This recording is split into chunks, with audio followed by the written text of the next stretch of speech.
Good evening, everyone, and welcome back.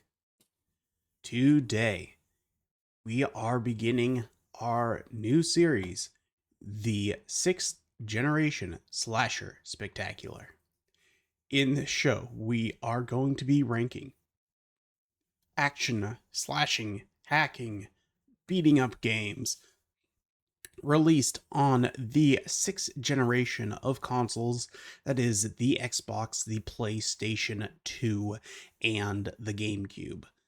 Each of these games are games that involve either a melee weapon or your fists and hitting enemies as a key mechanic. Unlike in our previous series, the Boomer Shooter Showdown, well, I want to lower my mic a little bit. The games of this generation largely involved both shooting and hacking and slashing within the same game. So, unlike the history of beat 'em ups previously, these games, by and large, with some exceptions, are going to include both ranged combat, often with guns, but occasionally with bows, as well as melee combat. So it is going to be a mix of both. But there generally is going to be at least some melee combat in all of these games. All right, let us go over to the game list to take a look at that before we get fully started. Um, Here you see that I have, hold on, am I capturing the mouse here? You can see what I'm selected. Great. Um, I have created yearly lists. I'll create the rest as we move forward, and we will be playing the games within each of these lists in alphabetical order, not in order of release date, because one, those release dates vary depending on region, and two, they're not always readily available for all of those regions. So to avoid any confusion, we will just be going in alphabetical order with, an occasional exception here and there depending on the specific situation. In this first batch of games, we have only PS2 titles outside of the PC based Rune Classic.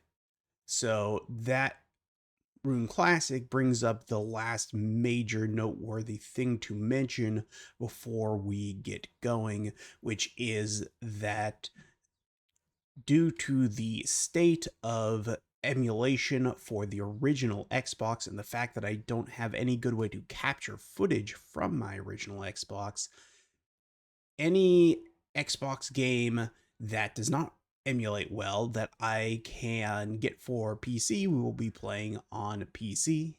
Um, and any that I cannot get for PC that simply don't run correctly are unfortunately something we're not going to be able to play.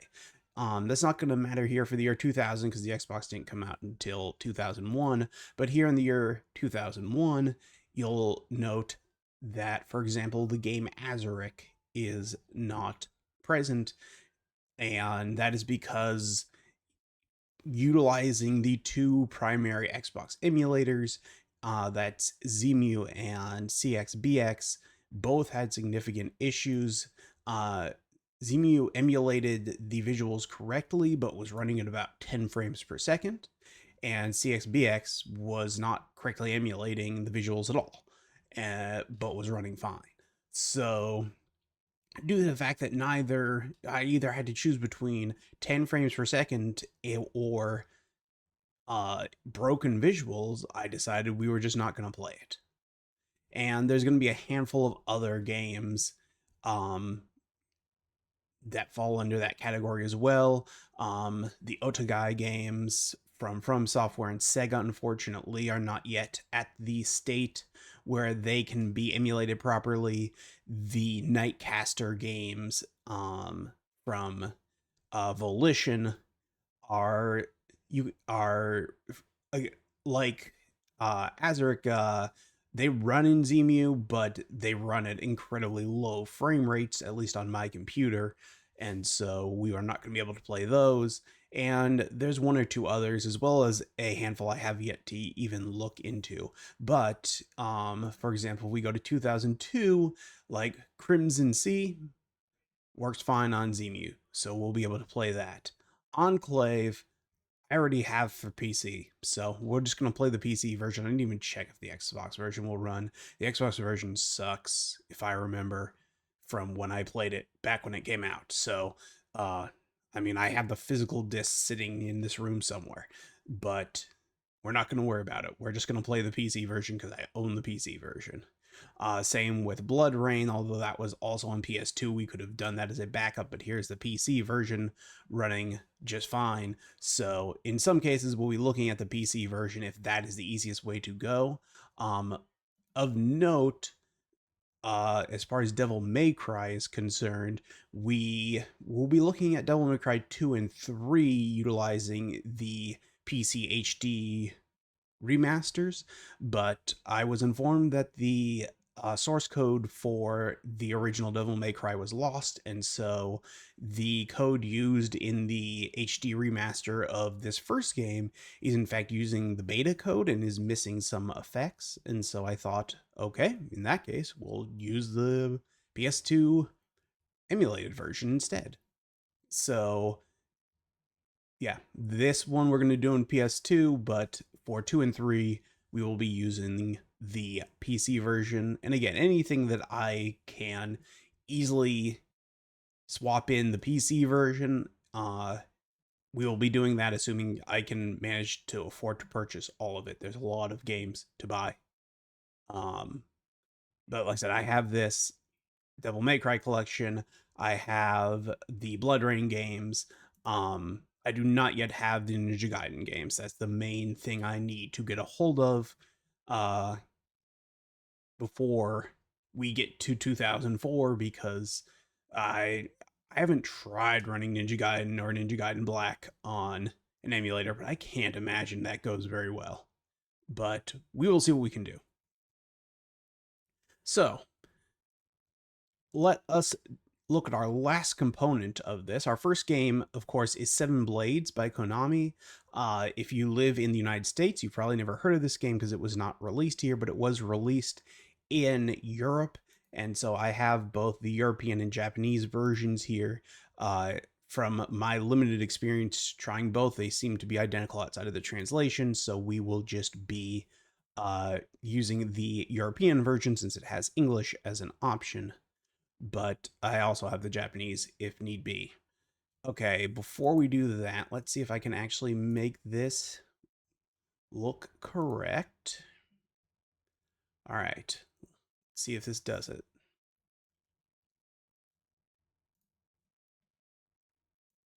Beautiful. All right, here's our rankings list.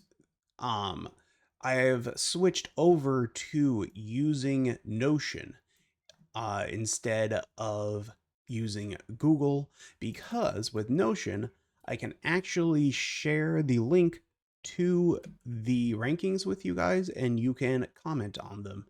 So I'm going to put that in chat right now. It will be the first item in chat.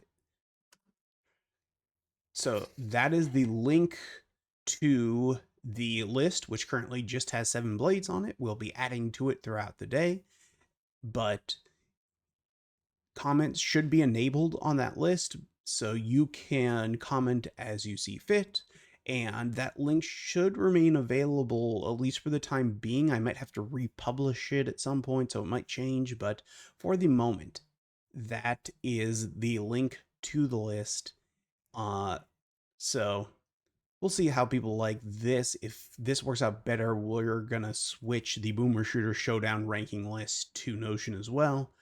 uh but yeah, I like the ability to be able to share this with you like this, um,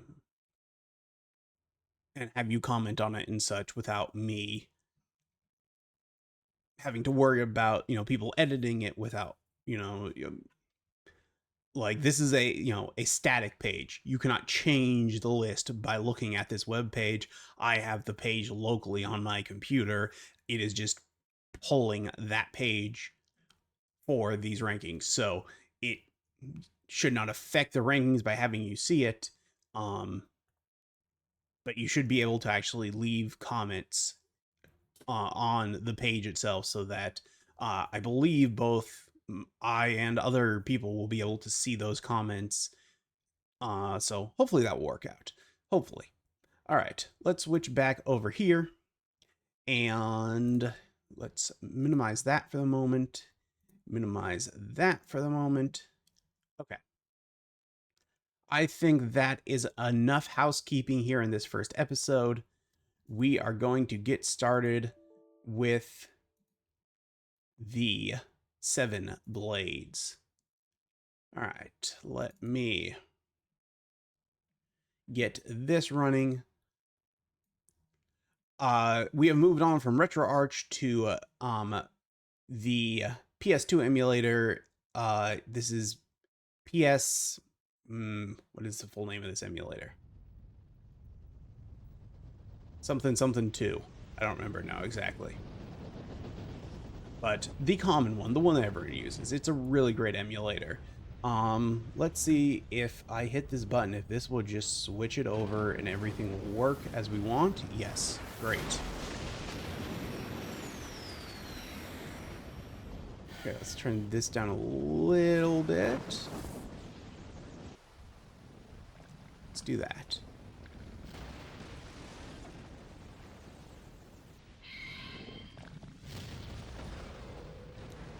Okay, everything's looking good on the recording front. I'm slightly changing the size of the screen. Hold on. Okay.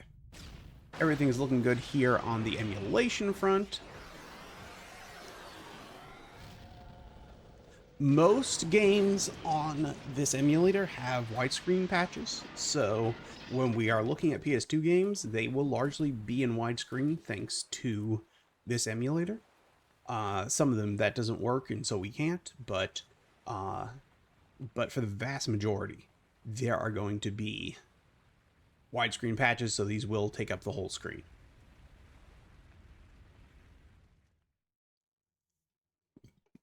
In some of them, there are 60 frame per second patches.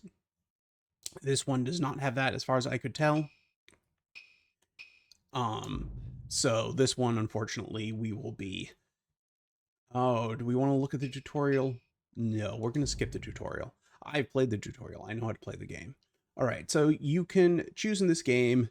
I mentioned how most games in this generation, you both shot weapons and slashed, but that is largely post-Devil May Cry. So for this first year of games, we actually have to choose if we want the pistolier or the sword wielder. And I'm going to play the sword wielder.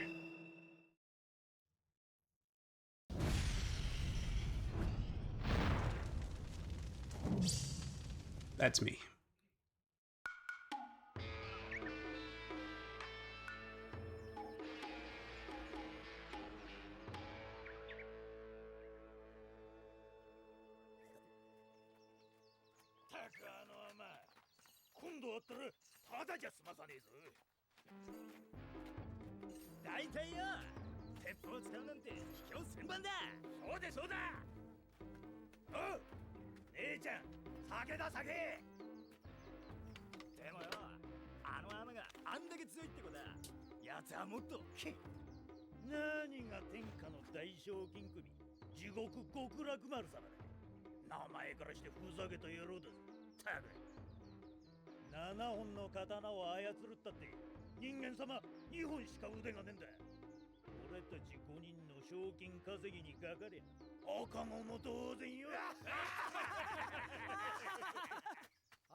All right.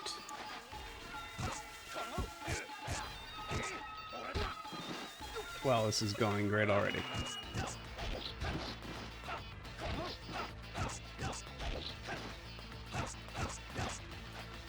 Let's see, in this game, we've got a jump attack, like so. We've got a special attack, like so. We have a lock-on, like so. That's actually very helpful, and I should have been using this whole time, but I forgot about it for a second.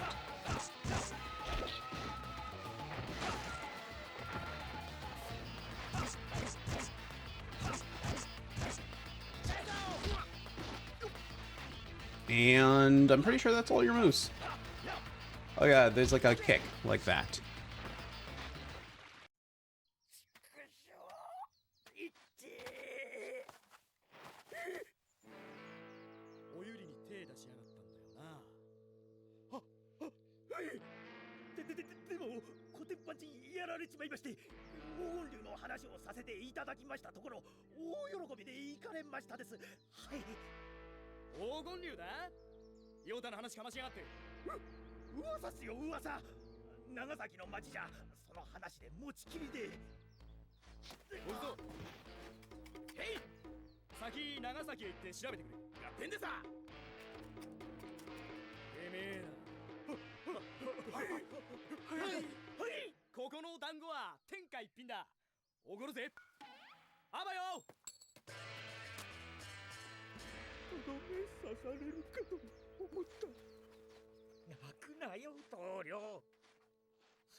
We will commence autosaving.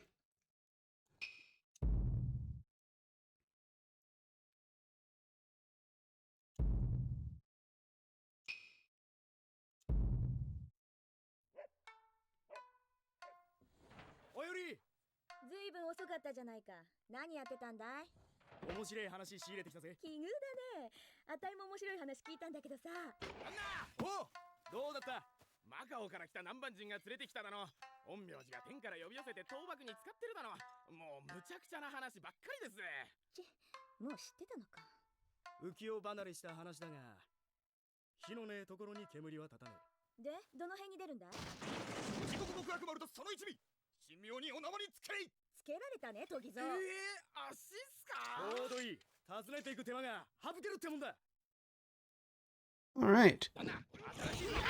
As you can see, now we're using one of our other swords because we have 7 swords in this game, but they only give us a small number at one time, so we cannot, in fact, use all of them. Ow.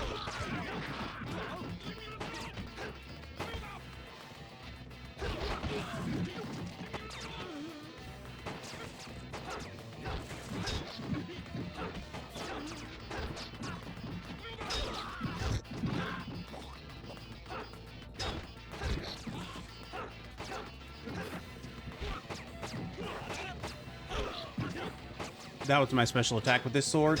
Each sword has its own different special attack. This one catches you on fire. I'm not really sure why. Ow. We should use... Did I die? I didn't. I forgot how to use my healing stuff fast enough. Don't worry. Our dude here will save us and we'll continue.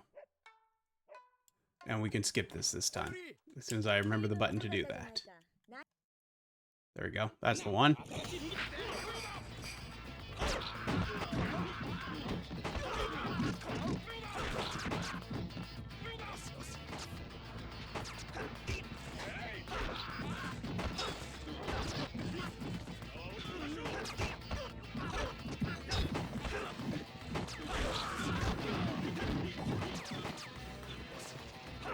So I'll say that this game doesn't feel great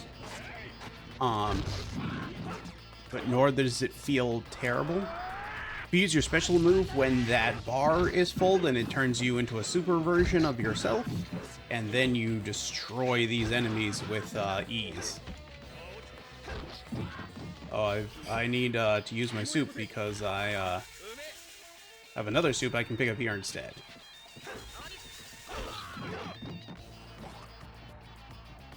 I think we got them all.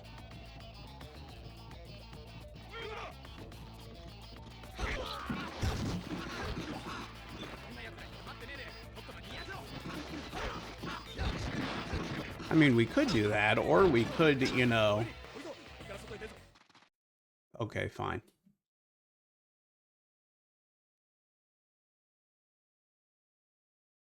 The game made the decision for me. It's okay, though. Is there a direction but straight we could have chosen here? This path seems very narrow.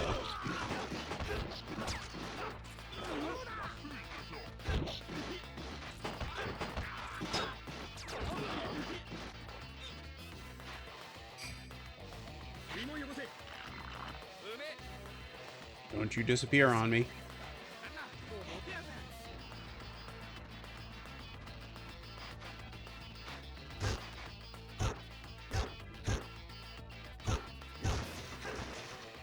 We also have a jump button. I could have just jumped over those, but seemed like the right thing to do.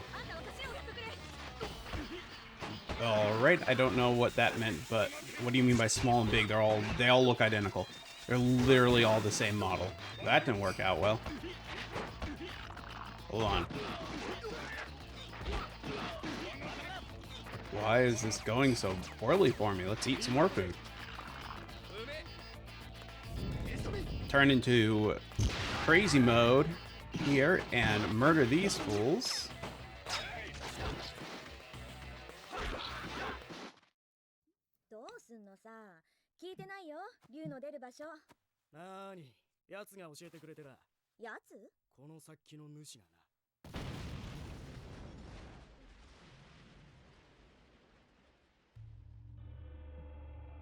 We found the villain.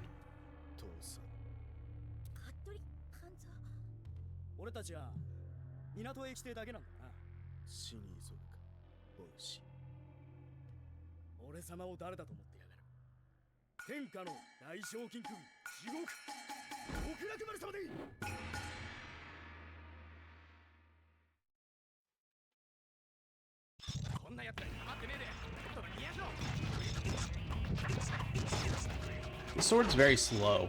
I'm gonna actually switch to my other sword. With that button. It's this button. So, as you can see, I have 3 of my 7 blades here. We're gonna switch to the first blade here, because these guys attack very rapidly.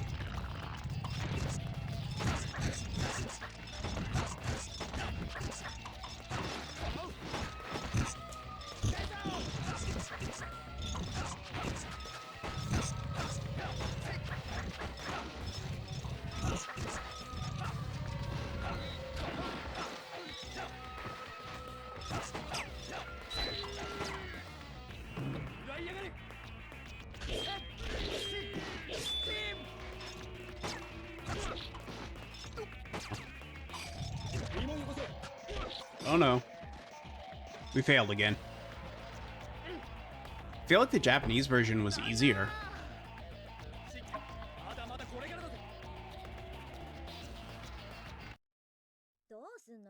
I would say I had it maybe on easy mode, but considering one of these buttons skips, considering that's not really a possibility since I don't speak Japanese, so, I mean, I guess maybe I turned it on easy mode by mistake due to, you know, the fact that I don't speak Japanese, but I didn't try to. I remember the Japanese version being quite easy. You know, maybe they improved the AI for this. Thanks.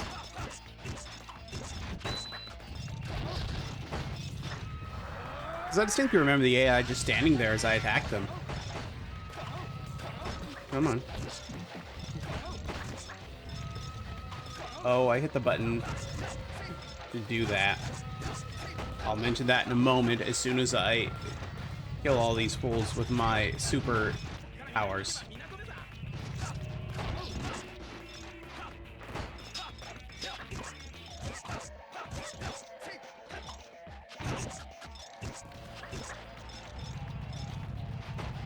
Hold on for a minute. I need to heal.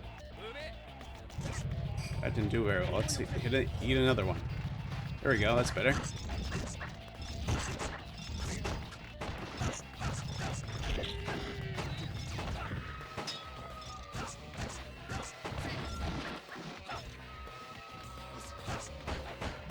Fermented bean paste.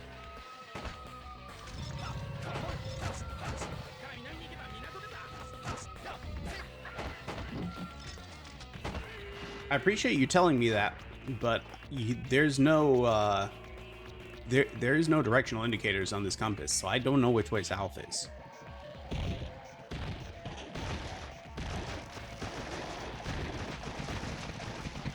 We didn't make it.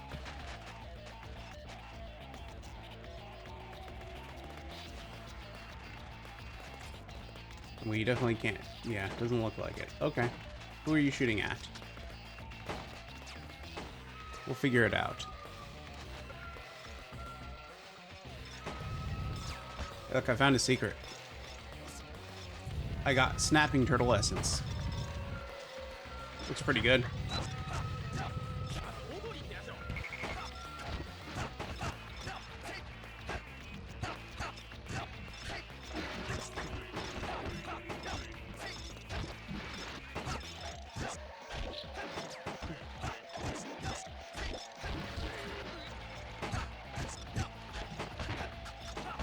So, you know, I could have chosen to play as her, and then I'd just be shooting that gun like she's doing, and that seemed boring, though, so... I chose instead to play as this dude.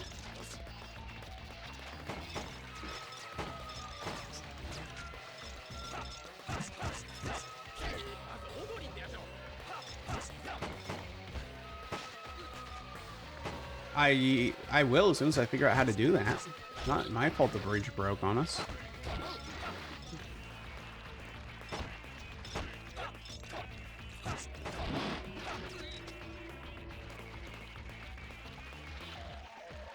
Okay, is this the, no, yes, this one is. So, this button, I'm not 100% sure how it works, but it switches your attacks up.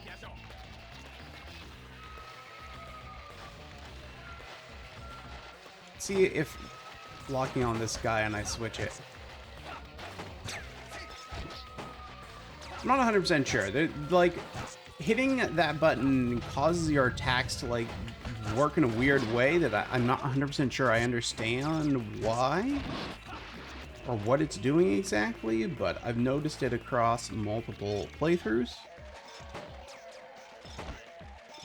Like, when I was, like, hitting behind me at all times, that was when I had hit that button, and I don't know, maybe it was, like, doing, like, there, you see? I don't know why that's happening, but when he's like that, right? He does like this weird, yeah. Right? I don't know why that changes when he does that. I could not explain it to you, but he does. All right. How are we meant to get up to the main street though? The bridge broke. And I don't see any sort of ladder.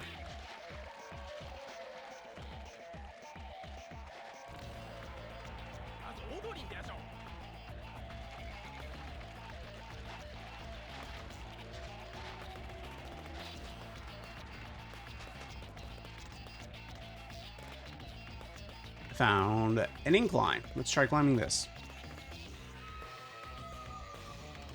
It worked.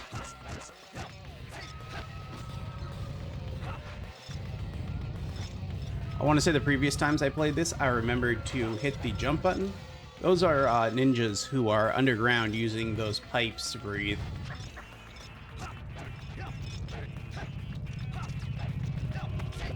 And eventually, as you can see, they will pop out and attack me. You said that already.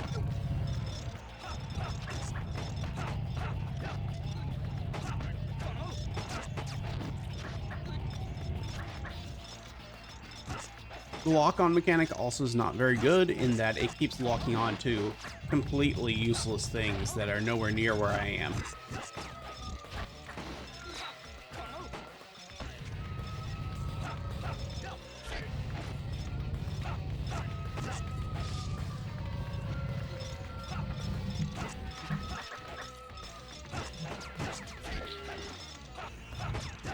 The combat here also is only utilizing a single button, really.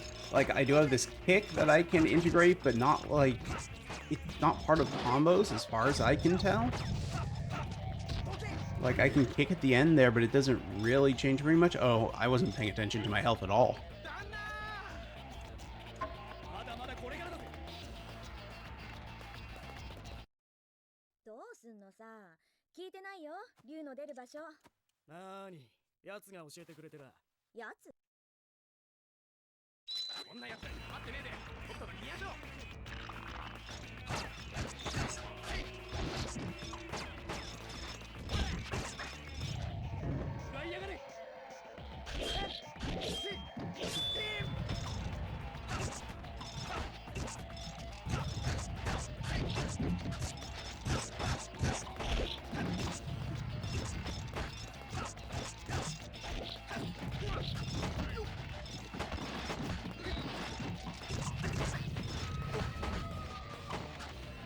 Run.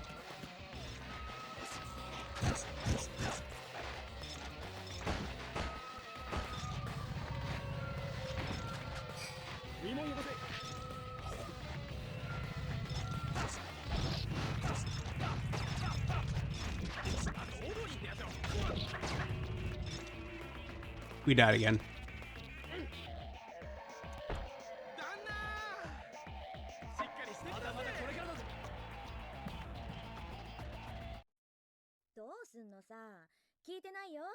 The lack of mid-level checkpoints is also fairly frustrating.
Good enough. All right.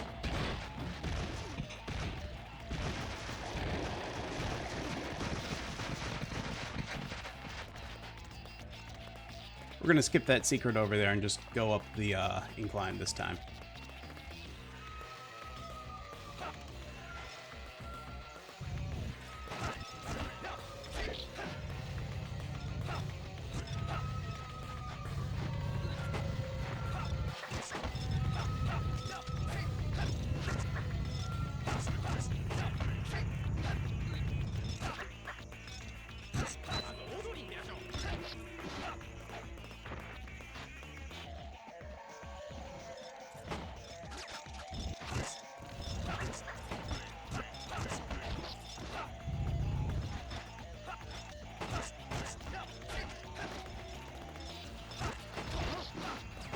Yeah, if this lock-on feature was better, and if there was more depth to this combat, this could be a not bad game, but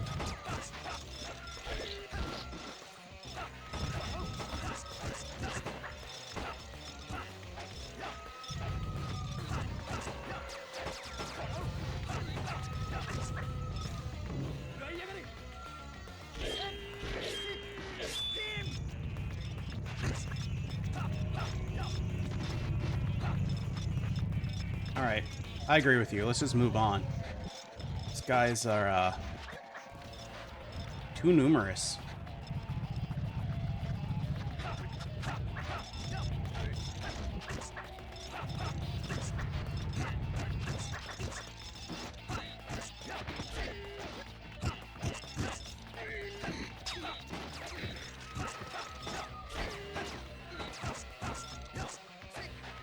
What's funny is before I got my hands on this European version, I only had the Japanese version. I didn't even realize there was a European version until relatively recently. I'd only ever heard of the Japanese version. And so I never understood any of the words he was saying because I don't speak Japanese. So I didn't know he was telling me to run all this time. Like, I didn't realize that that was an option. I was assuming the game was gonna, you know, be angry at me for running. But here, playing this European version with this English translation, I understand that he wants me to run. Which changes my entire outlook of this game. But also this European version, as I said, seems significantly harder.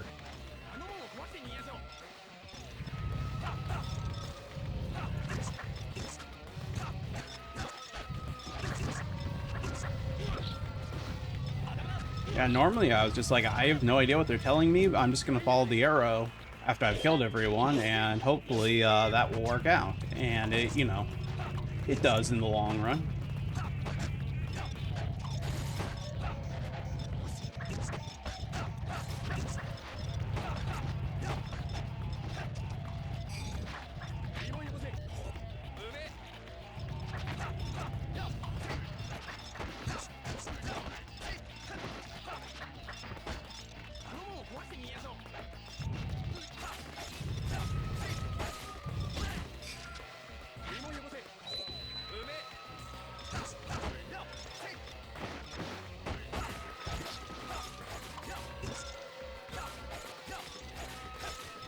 I'm trying so hard to break the gate, man, you don't understand. I've hit it so many times. Turns out it's a very sturdy gate.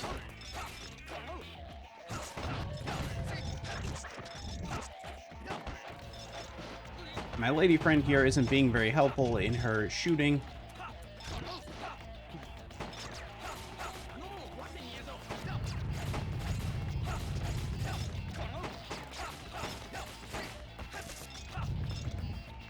I did it.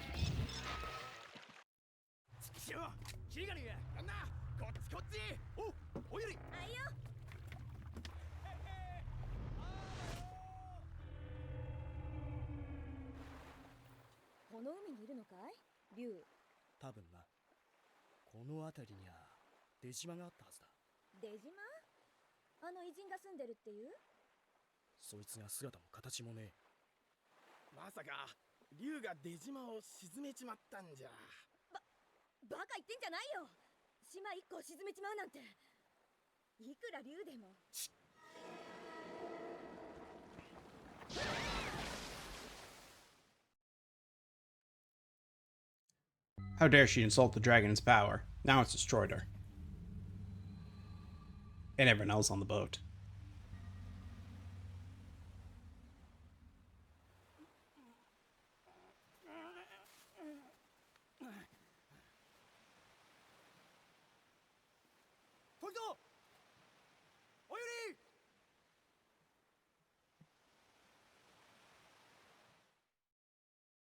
I survived the dragon's fury. What is that? Are there aliens in this game? Is this a game actually about aliens in the long run? Because that would be pretty great. Hold on for a second. Oh, I see.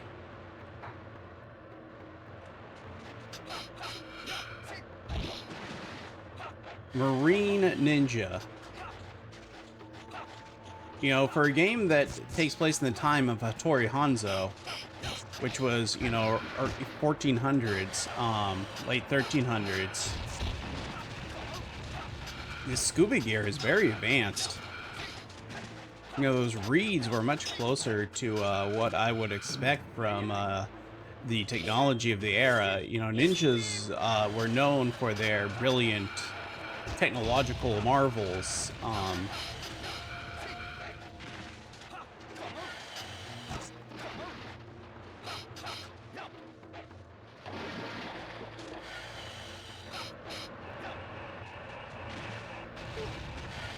Jesus. There also wasn't this spaceship bombing me in the Japanese version when I did this level. That's interesting that there's a significant number of differences. I'd only played that first level just to see, you know, if it seemed any different, and I didn't pick up on all of these changes when I did that. It's interesting. The Japanese version, the enemies are not very effective against you. And spend a lot of time dying and very little time actually hitting you. They've made them far more aggressive and added this random bombing thing.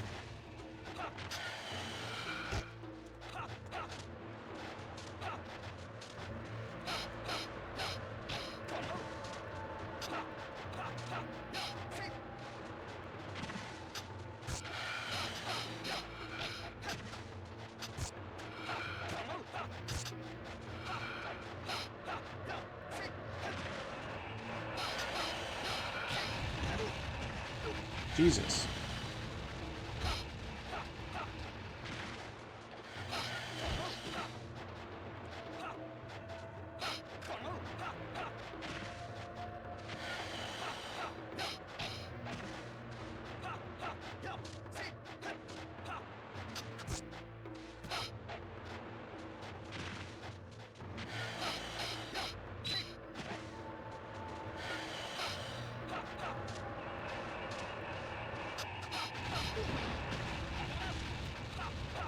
Thought I had gotten out of his path. Turned out I hadn't.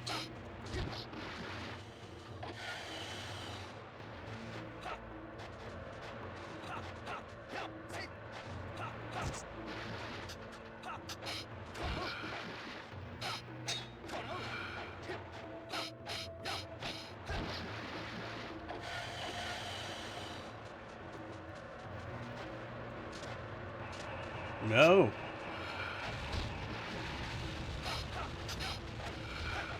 It's trying to blow me up.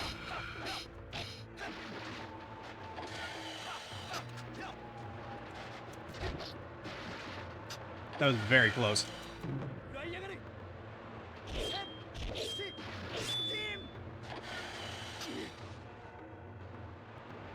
Well, and now it's all over.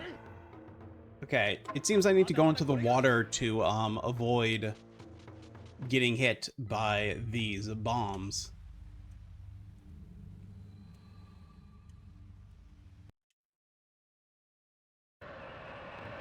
Which again, not an element in the original Japanese version of this game. Do not recall ever seeing this.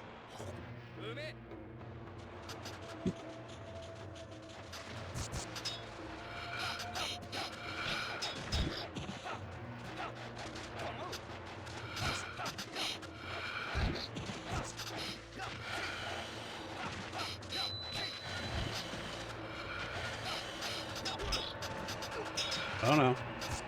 Oh no. Luckily I was already in invincibility frames due to having been hit by the shuriken. So the bombs had no effect on me. That's lucky news. We're gonna stay out here in the water. For all, we're fighting marine ninjas.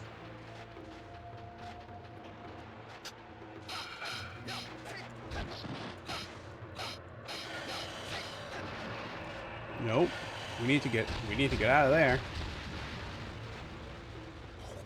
We'll also hold on to this. But we can't hold on to anything because we don't have our dude. I think we did, like, he thinks he has superpowers. His superpowers is just that he's rich and has a servant. So he's basically Batman. His powers are Alfred.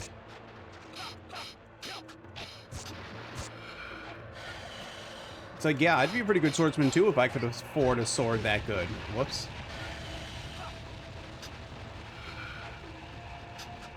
But my sword isn't made of the finest quality steel. it's not perfectly balanced. I couldn't afford to get trained by a master swordsman, so uh,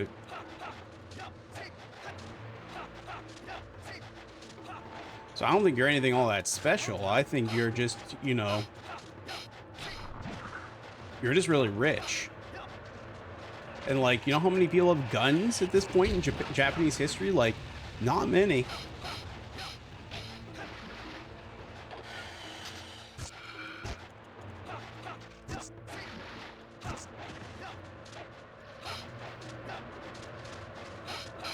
Like, to be fair, there was the general belief amongst the samurai class that guns were a coward's weapon and that they shouldn't be used. And so some clans banned them, absolutely, but certainly not all of them. It was dependent on the clan. Some clans chose to use them. You know, most notably, Obu Nobunaga chose to use them and used them to great effect when he then went on to conquer Japan.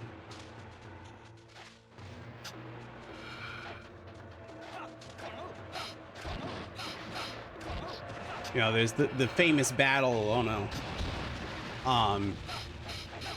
where he was outnumbered, you know, 10-1 or something, and everyone's like, oh, we're finished, we're done. And he's like, what if we just put all of our riflemen on the top of this hill and stand behind them and tell the enemy to charge at us, which they will because they're samurai and they don't believe in, you know, sneak attacks. And so then all the samurai charged up the hill, and he had built, you know, like defensive structures and like a maze of barricades to slow them down.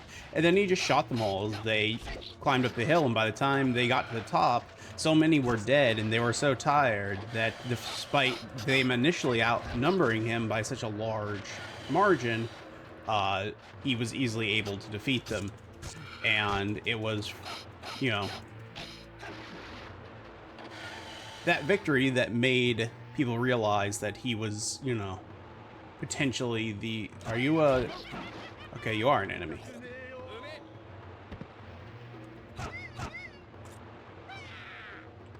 You're like a... What?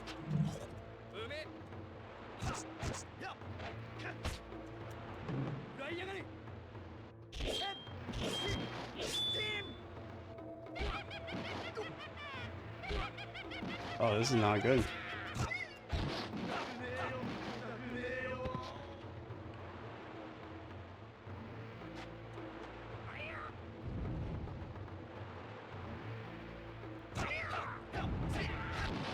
Oh, Pan-Man. I thought it said Pac-Man. I'm like, this is the wrong company. How did they get this in here? Then it said Pan-Man instead.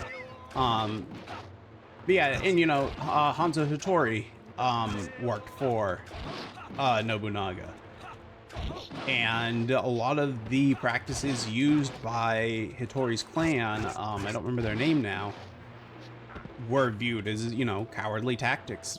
And so, you know, the ninja were frowned upon. They were shinobi is what they were called actually in Japan at the time. And they were frowned upon by many clans as being, you know, not following the, you know, laws of Bushido, which samurai were meant to uphold. And so doing something cowardly, like a sneak attack, was viewed as being very, very much not something a warrior should do. You should fight a fair fight. But Oda wanted to rule Japan, and he did not care if he used, you know, not the most fair of tactics to do it. And so he used ninja, he used rifles, and by doing so, he overcame seemingly impossible odds that he never could have overcome in a fair fight by simply using, you know, tactics.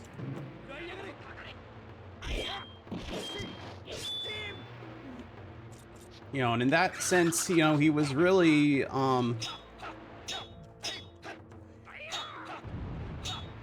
Okay, we're gonna kill Pan Man here first, and then we'll kill whatever, Bat Head? What a weird ass character. I told you Batman was like the...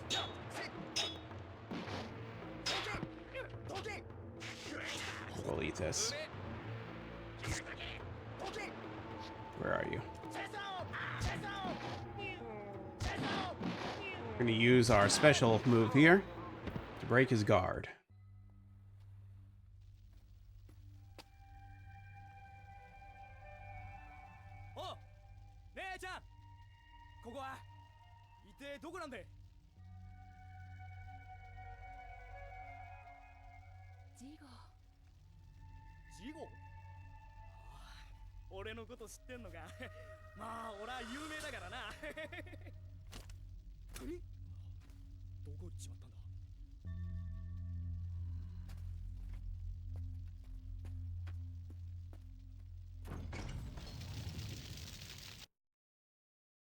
That doesn't look good.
Oh.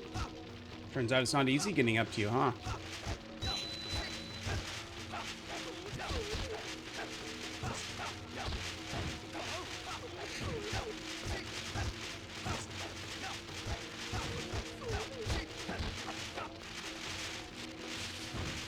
How do I...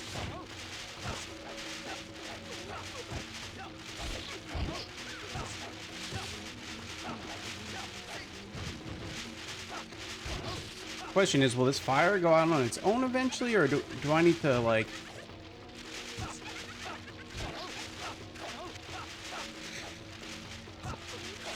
do something to...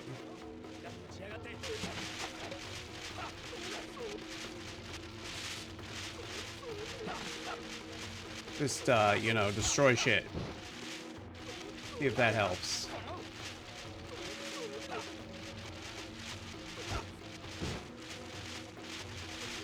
Anything else I can destroy?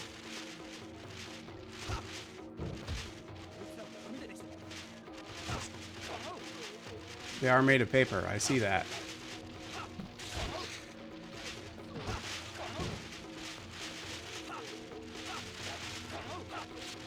That's why I'm burning this place down in the hope that,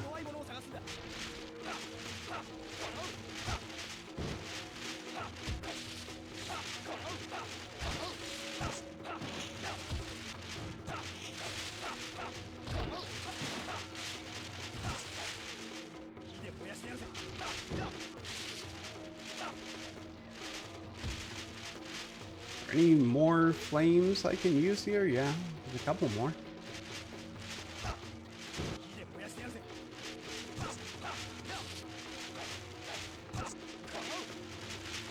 Probably stand by here as we destroy them so they'll actually burn.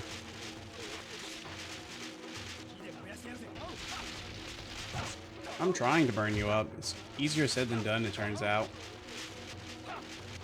Mainly because the lock-on won't actually lock on to a logical enemy.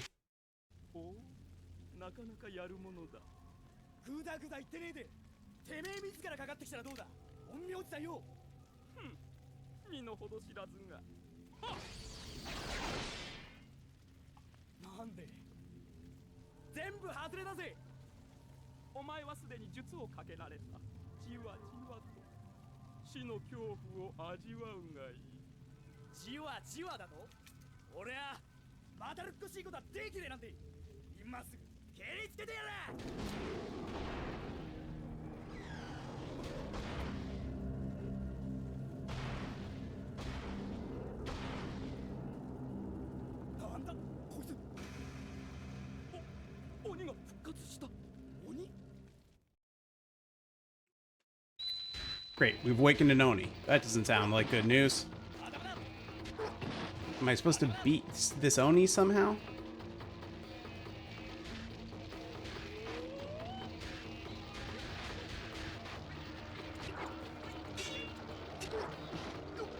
Well, if I am, I really don't know how, because he does a lot of damage and I am not doing a lot of damage against him.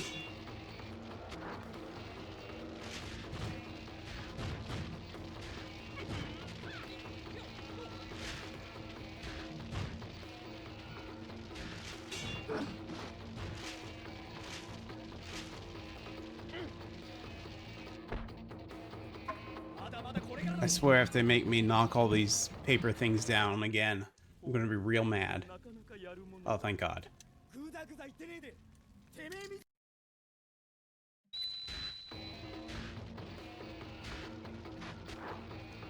Here, let's try seeing if we can... Nope. Lock on literally did nothing. Okay.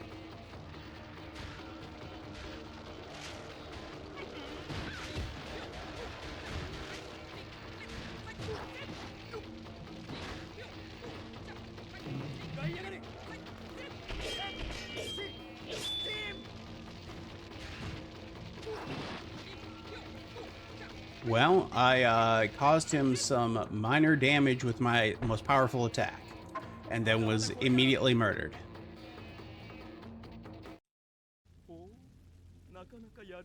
You know, I don't need to see the cutscene every time.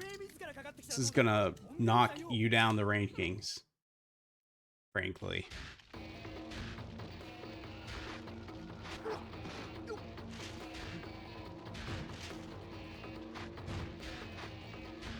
Lock on to the damn enemy.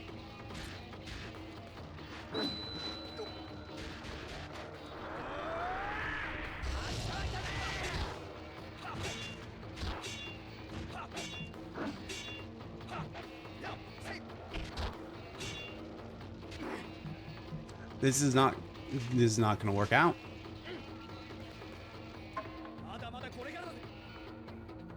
We have to watch this cutscene in part again.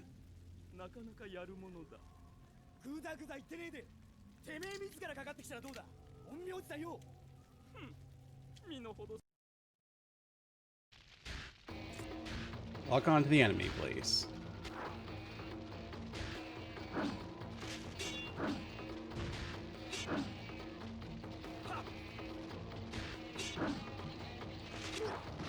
Ow.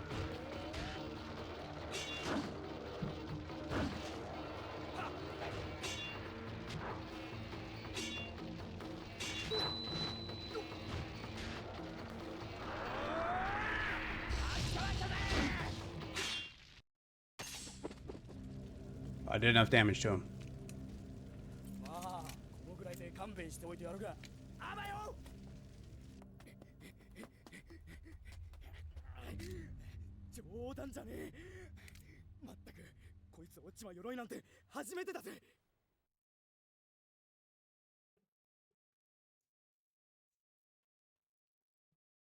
Yes, that is the name of the game we're playing.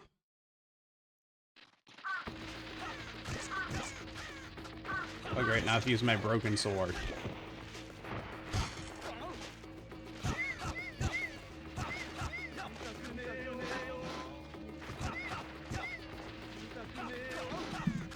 and fight crows. Clearly this game hates me. Oh, there's a lot of...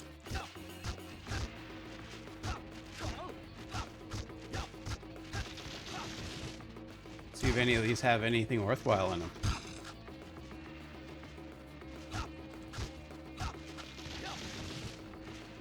And like the answer is no on that front. Okay. See what's in here.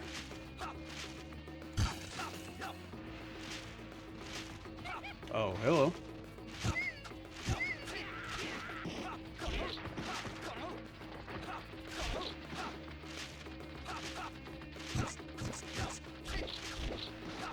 I used to have 7 blades. Now I have a half a blade.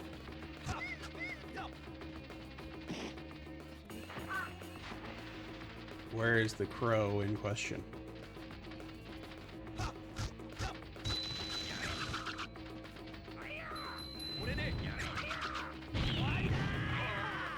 I killed that head with my super attack from my broken blade.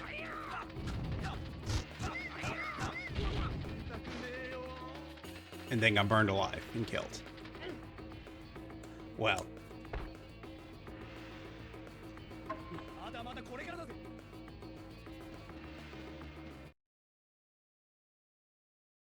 So one of the questions, this being the first episode, and something I'm feeling out here is how long we are planning to play each game. I mean, we have, 6 games we're going through, really 5 because we have Rune there twice, and there's reasons there, but we're not really going to be playing both those games. So we basically have 5 games to go through, and we've been going for, want to say about an hour, though I think I took about 15 minutes at the start to just talk about the format of the show, so I don't know how long we've actually been playing, but probably close to 45 minutes at this point.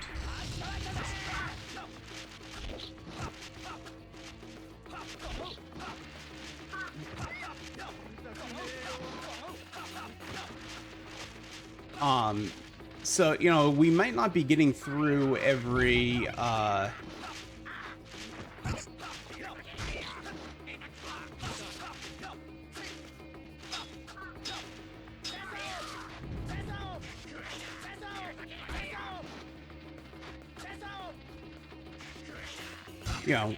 we're not going to be playing every game from a single year in a single episode. Certainly not as the generation goes on and there are, 30, 40, 50 games per year. So, we don't have to do all 6 today if we feel that that is not an effective option.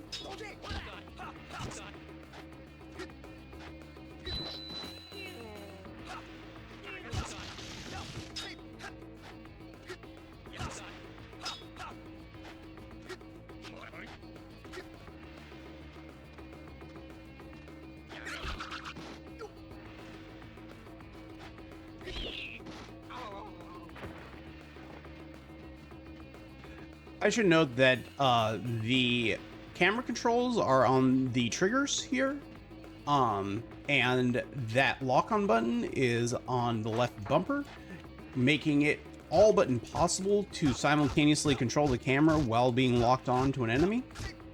And considering how poorly the lock-on system works, that makes it incredibly hard to play this game.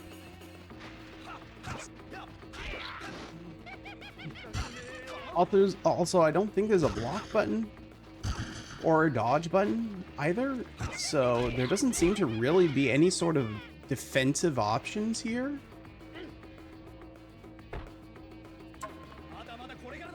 So, I'm not really sure how I'm supposed to avoid damage.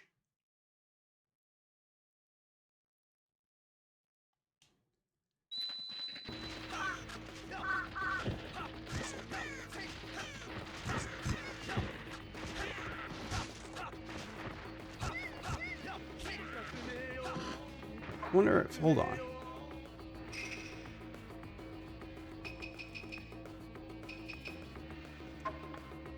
Turn blood on.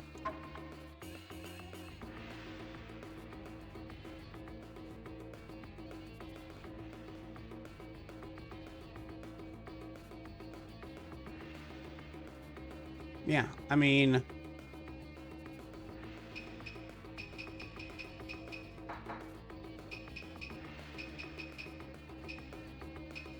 right? None of this looks anything like a block or a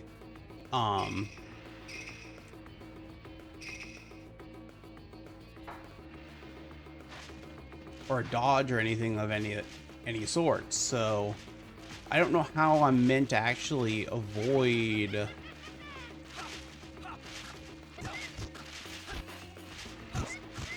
enemy attacks here. Like, the original Japanese version, as mentioned, the enemies were fairly ineffective. Like, they didn't choose to attack you very often. They usually just stood there, but that felt necessary considering the limitations of the combat system.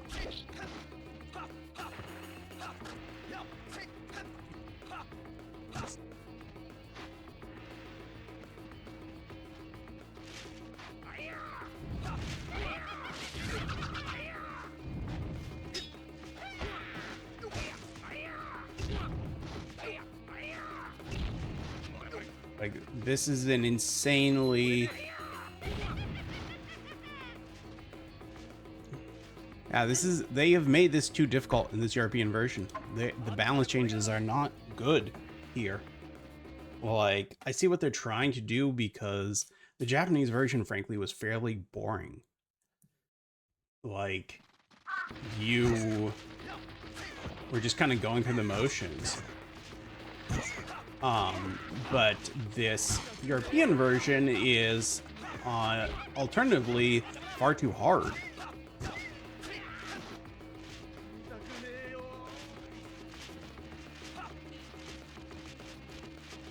Like, they've added all these more aggressive, difficult enemy encounters, but have not added any capability to actually, you know, to actually effectively deal with them.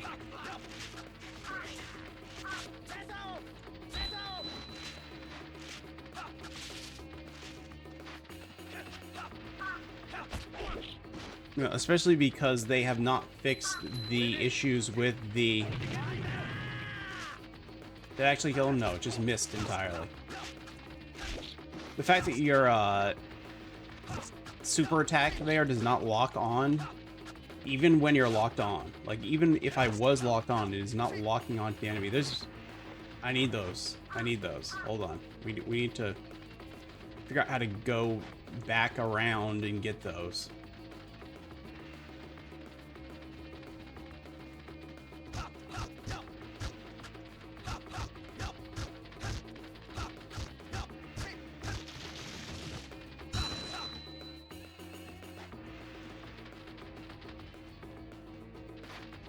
Doesn't look possible, does it?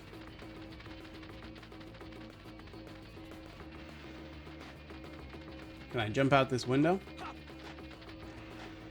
Looks like I should be able to, but I can't.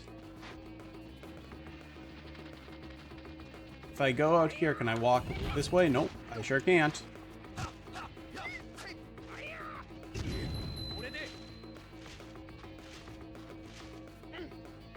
Okay, I think we're gonna call it.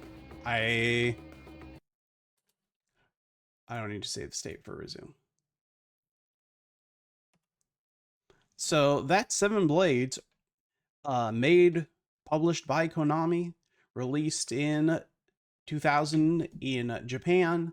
If not a launch game for the Japanese market, then very, very close to it. So a very, very early PS2 title. All right, let us... Normally, I'd say now we'd go over to the rankings and we'd rank this game, but being that it's the first game, its rank is number 1. So once we do the bouncer here, we'll determine if its rank remains number 1, or if alternatively, its rank drops down to number 2. The Bouncer is made by Dream Factory and published by Sony, and it is not very good.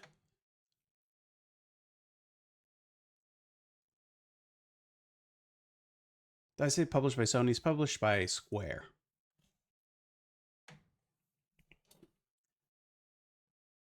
who you will know as, you know, the developers behind Final Fantasy, among others. Bouncer. Is this showing up? Hold on, let me make sure. Yes, okay.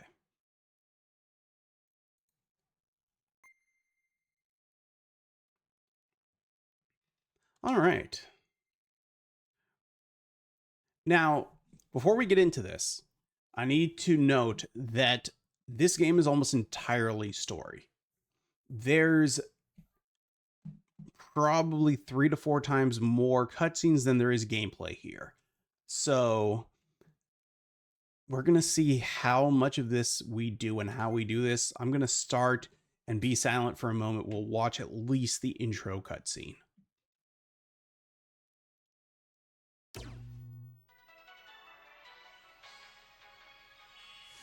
I have noted the time as well. Our top story.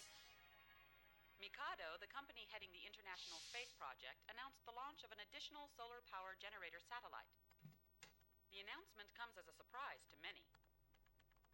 So what exactly is a solar power generator satellite? Well, we've prepared some diagrams, so let's take a look. First, an Earth-based station transmits a guidance signal. Upon receiving the signal, the satellite uses a large mirror to generate electricity from solar power. The electricity is then converted to microwave radiation and sent down to the ground station. The ground station then converts the microwave radiation back to electricity, which can then be used for general purposes. The question is, do we need such a costly energy program during this time of recession? And how will people be affected by the large amounts of microwave radiation raining down on Earth? While the Mikado Corporation is in charge of a major nationally funded public project, no details about the launch have thus far been revealed. We will keep a close eye on this story.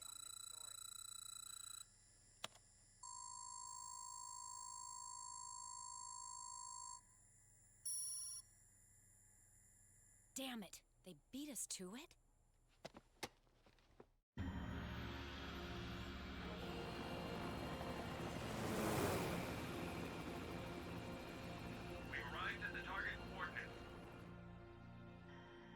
These characters are so Tetsuya Nomura that this might be like prime. This is the Tetsuya Nomura. These characters are so Tetsuya Nomura that they could not be more designed that way. Like, look at their overly large and feet and hands and their far too complex buttons and belts, and just, it's insane. These are so Tetsuya Nomura characters.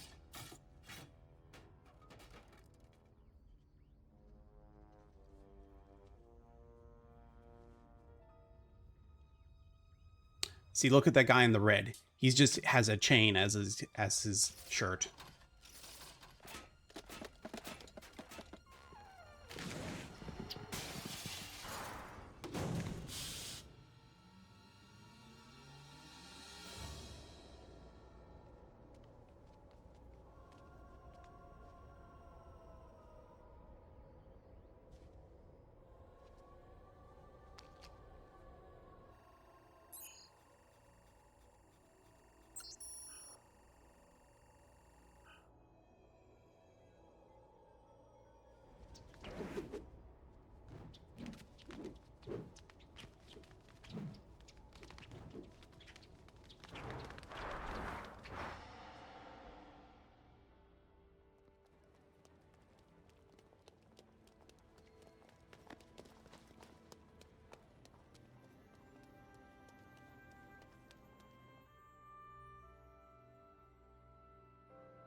Look how many studs there are in this man's. How many zippers.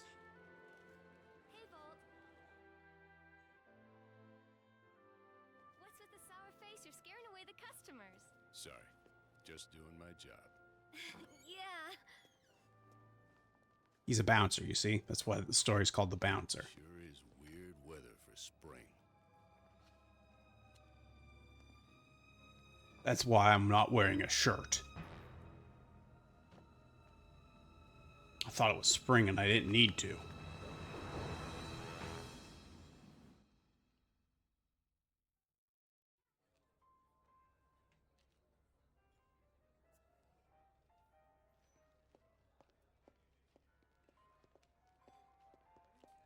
Hi, boss.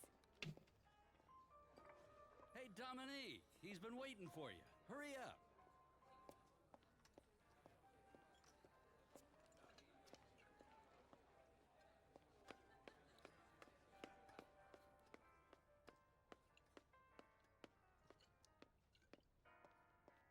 You're looking busy, Ko. Hey, if we're not doing anything, it means the bar's doing just fine, right, Sion? Good morning.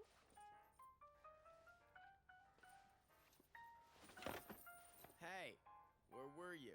You're late. Well, Hey, Sion, when's your birthday? Birthday? Why? Sion, it's your shift. Yeah, I know. Come to think of it, it was exactly 1 year ago today you first came to this bar and started that giant brawl fest. Then that means today's your first anniversary as a bouncer. Here, I got this for you. Oh, look, it's another chain tagged to my collection. A present.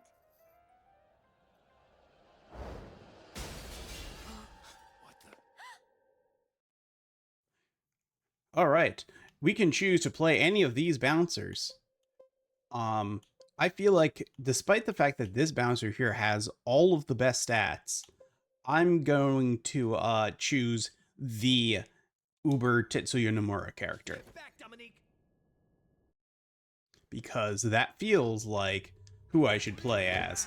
Also, she gave the gift to me, so clearly I'm the main character of this game, right? Also, we can choose a different person in every fight if we wanted. That's really stupid, and I'll show you why after. But if I wanted, I could, in fact, choose a different character.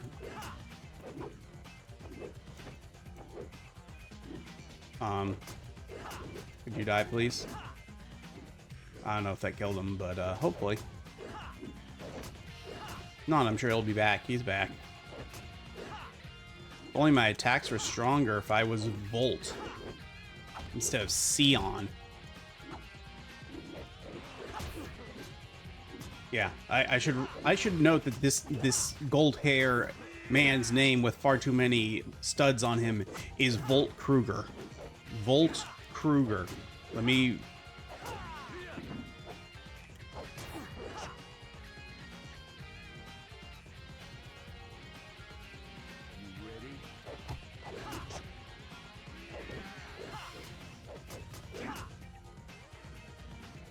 The dude with the tattoos, I don't care about. I'm sorry, he's the least cool character. I mean, I've got one character who's basically so Tetsuya Nomura, he could just be called Tetsuya Nomura. And one character whose name is Volt Kruger. And who wears horn studs on his forehead.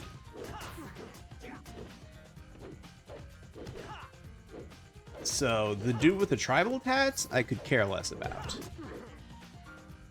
You're not a cool character. I'm sorry. Okay, so here's why. At the end of every battle, you gain points which you use to level up. So after leveling up, it's pretty silly. I'm going to do power up because, as I said, I think my my attack power is weak. But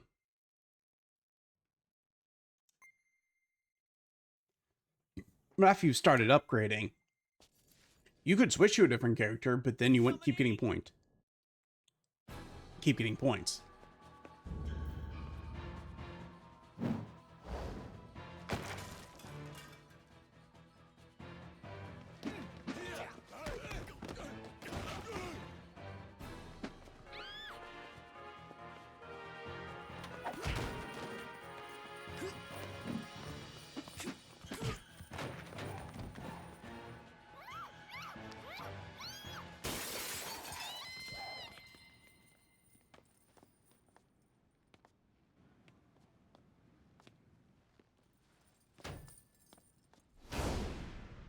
the bouncer. Let's watch another 15 minutes of cutscenes, then we'll play for another 2 or 3 minutes.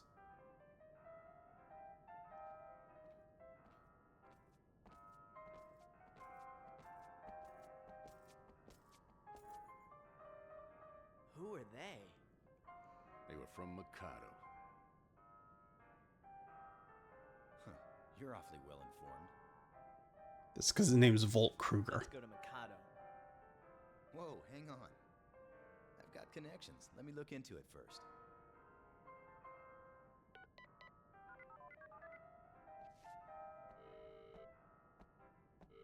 I need you to check on something for me. Yeah, I need to get into Mikado fast. Look, I'm in a hurry. Yeah, thanks.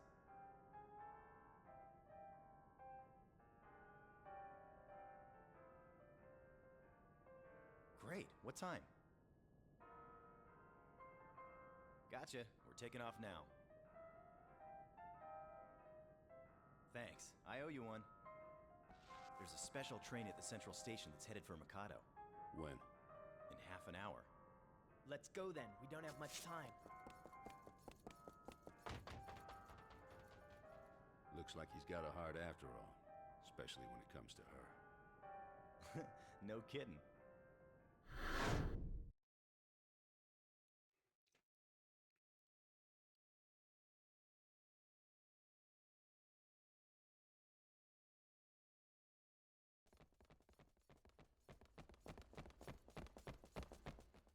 Did you notice my chain? It's very cool. I added it on top of my other chain. There's another one. I also have one hanging off my wrist now. There's a whole bunch of them.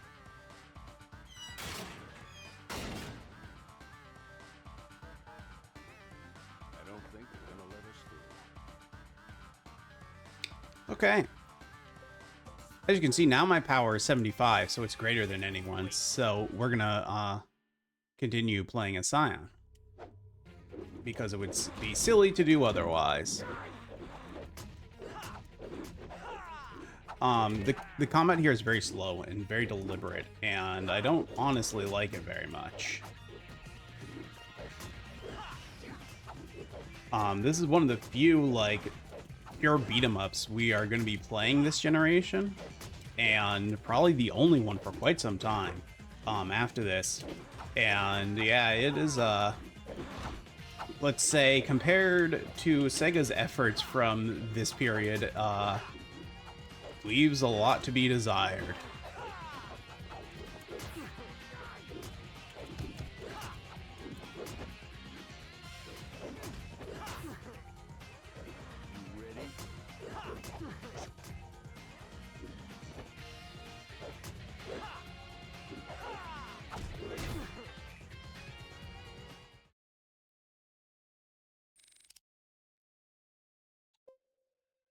Well, I feel like we should increase our defense because we keep getting beat up.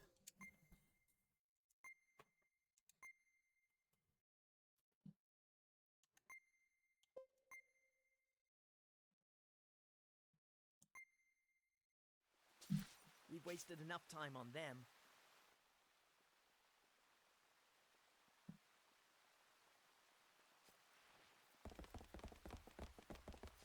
What is it?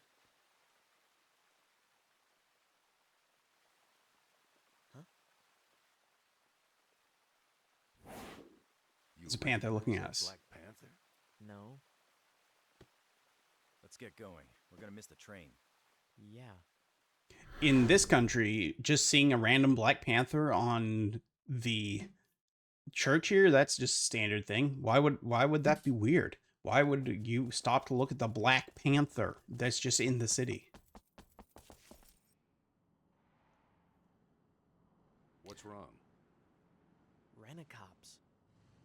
Security is tight, as expected. They have guns. We're running out of time. And I guess we'll break through the front. Hey, what are you doing there?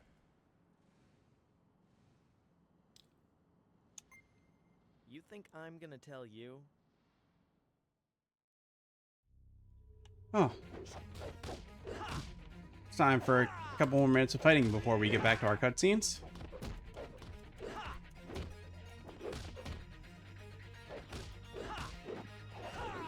There's one of these cutscenes that instead of letting you control the fight, they just, you know, play the fight for you in the cutscene, and then you just go on to the next set of cutscenes. It's pretty great. I love when that happens.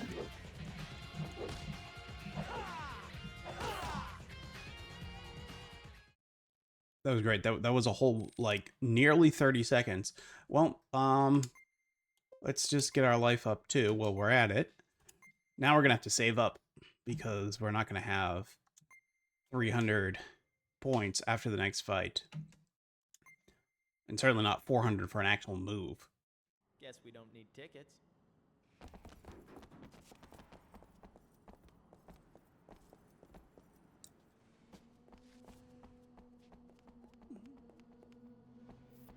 I think that's it.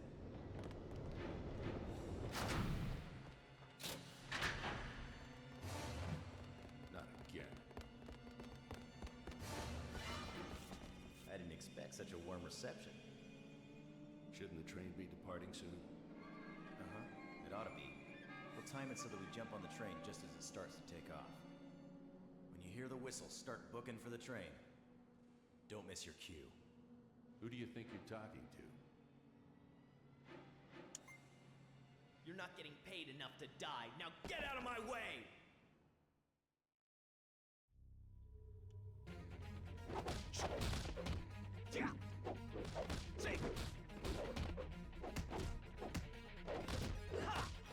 Like, I'm not gonna die. I'm the best security guard ever.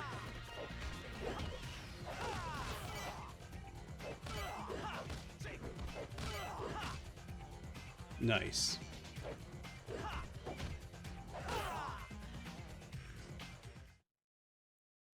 Almost a full 30 seconds there. Ooh, that was actually a lot of points. I did really well there. What does this say? I feel like I should just keep increasing my stats. I feel like none of these... Like, I have a ground sweep. None of this seems like it's worth it. I'm just going to power up again.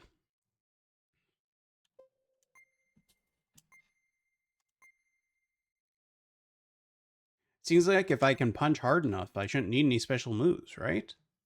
I should just keep punching. The train's moving. It's time to get on the train. Also, that whole fight, again, that was 30 seconds of gameplay. Followed by another, you know, minute in menus. And now we'll have another couple minutes of cutscenes. And then we'll repeat that process.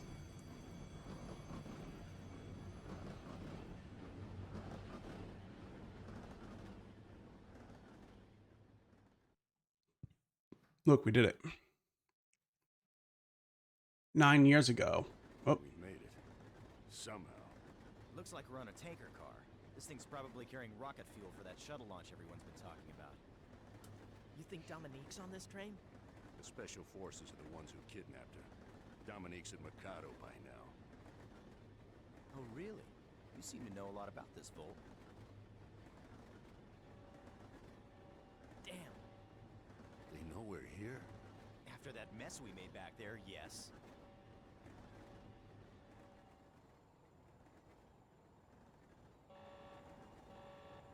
We may have intruders in the last car. Investigate it once. Remember, no guns. Transporting rocket fuel. You got that, Echidna? Roger. We've got company.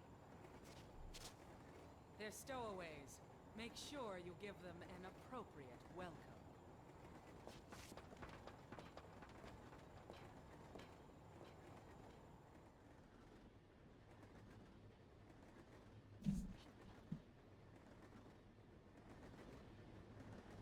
Oh, man! We're gonna freeze out here! Is there any way to get in? Guess there's no point in hiding. Well, we're gonna keep playing as Sion. They're gonna tell me where Dominique is, whether they like it or not. Maybe you shouldn't, you know, knock them all out then before interrogating them. That's that would be my recommendation there. But I could, you know.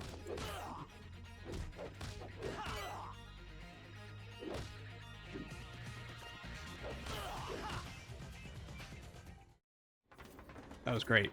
That was a great fight, guys. Okay, we actually get to continue this time. This is amazing. I was gonna say that one lasted all of 15 seconds. Ready?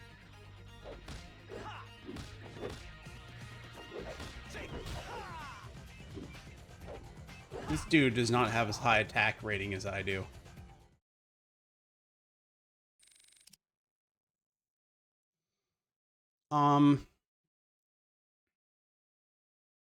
Now we'll get another attack increase after the next fight.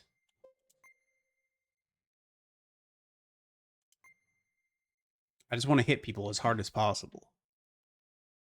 After all, these fights are taking too long. That one nearly lasted a whole minute. If you don't have a ticket, you're gonna have to pay. And this ride ain't cheap. Where did you take Dominique? So nice to see you again, Echidna.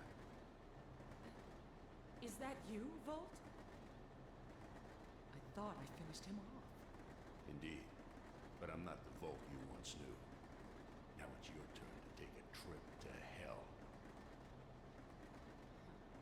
This time, I'll make sure I finish you off, along with your friends. Holt here clearly has a history with the security dudes, but it's okay. I am...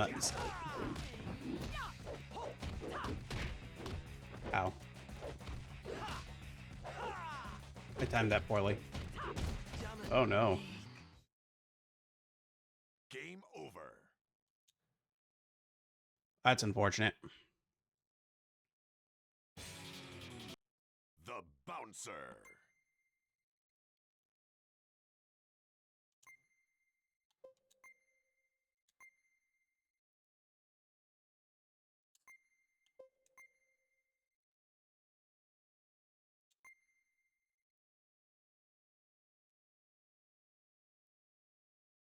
I just got wrecked there. I wonder if there's a block button.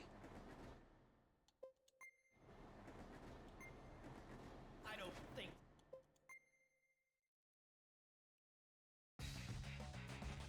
Hey, come on!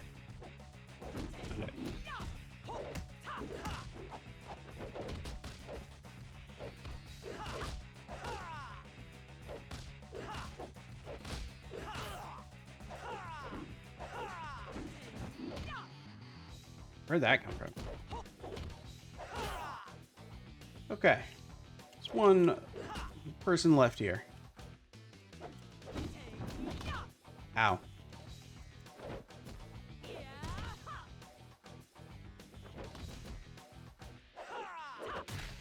Ow again. She's very good blocking.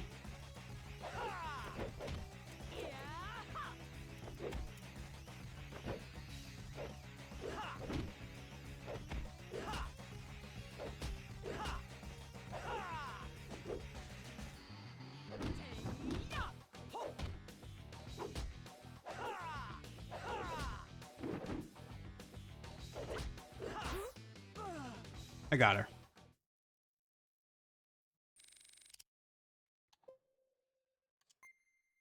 Clearly our power was not high enough. We've ranked up to rank F. We are now much better at fighting than we were.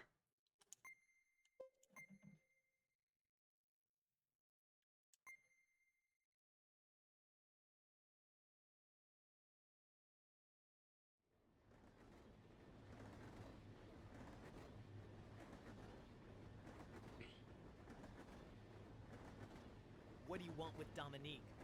It's not over yet. I'll teach you a thing or two about a woman's wrath the next time we meet.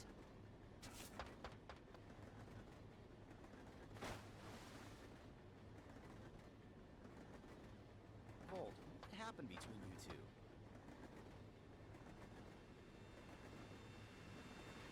I think we'll save story time for later.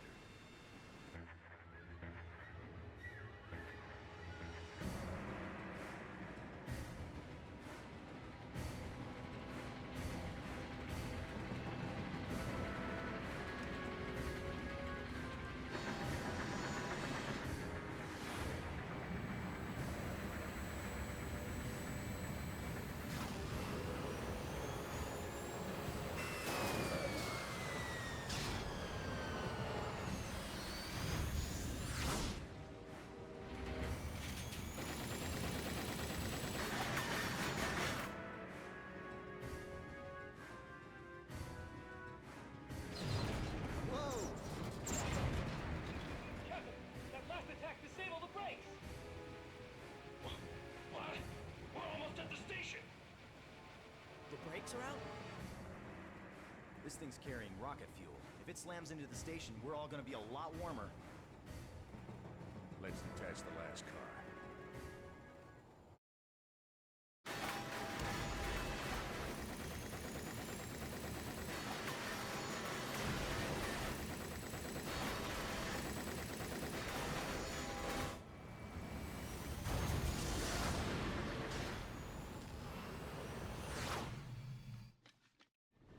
Coupler's locked with a card key. And where are we going to get this card key? It's probably in the engineer's cab. But the cargo's in the way. Then we better find one in this car. Hey, what if we don't find one? We're toast.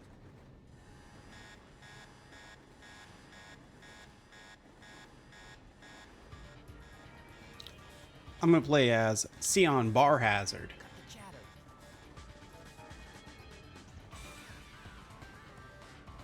Is this the thing I needed? Nope.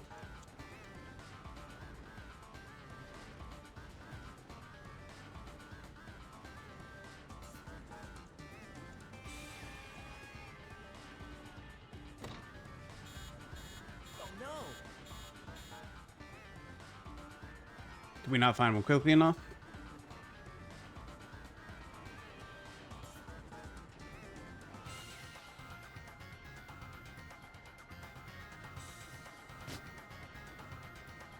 Damn! Oh man! Please let this be a bad dream. We're jumping off as soon as we reach the station.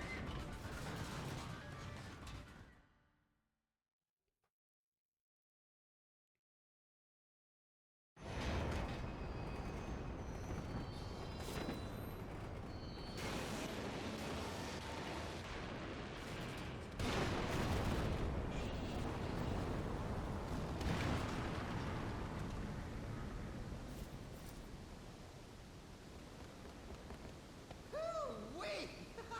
I don't know how we lived through that. It's not over yet. Seawater's rushing in from the explosion. Hurry!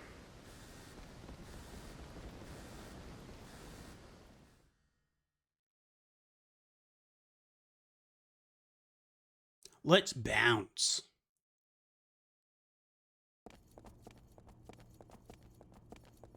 That like half a second of me searching for an item, not finding it, and then they continue. The emergency shutters are activated. So we're dead if we get trapped. Can't go back now. Let's push on.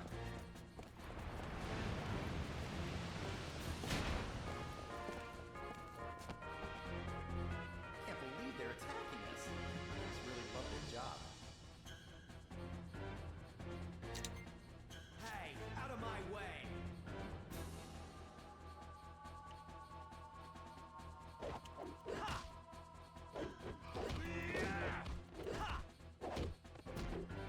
I mean, You ready?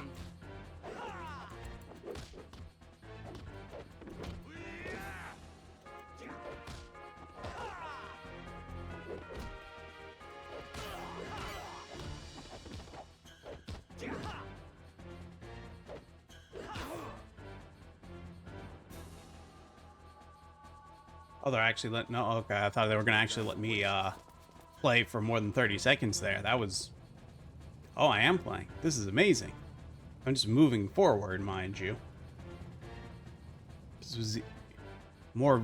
Oh, yeah, that was gameplay right there.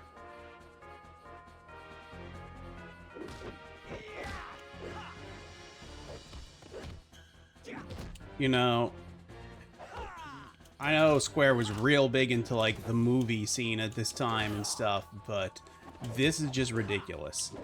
If they wanted to make a movie, they should have made a movie. I mean, I know that you're going to tell me they did, and I agree, but, they should have made a second movie then.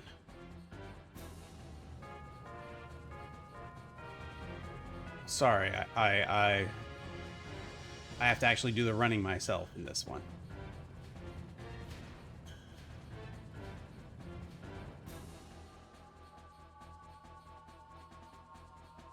Oh, did I run backwards? I may have run backwards. My B. If only your camera at all explained what the hell I was looking at instead of trying to frame it cinematically. Or, you know, if there were any camera controls whatsoever which in this game, which there are not. Just to be clear, there are no camera controls. Zero. Nada. None. You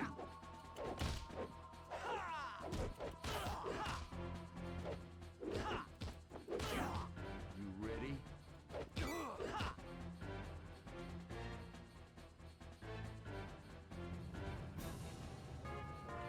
Oh, whoops. I forgot that I was so used to it, you know, playing for me, I forgot that I actually had to play this part.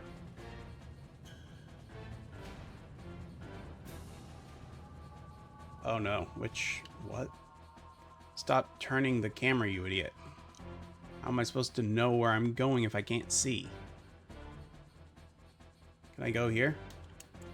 Nope.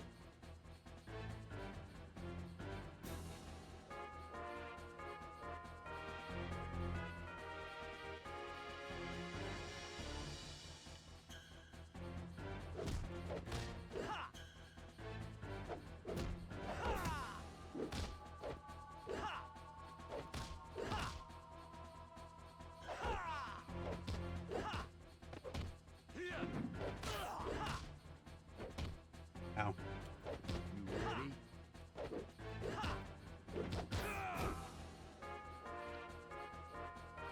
I'm gonna have so... Thanks. Thanks, I love when control's taking away from me as I'm in the middle of running from a terrible... Stop changing the camera halfway through what I'm doing.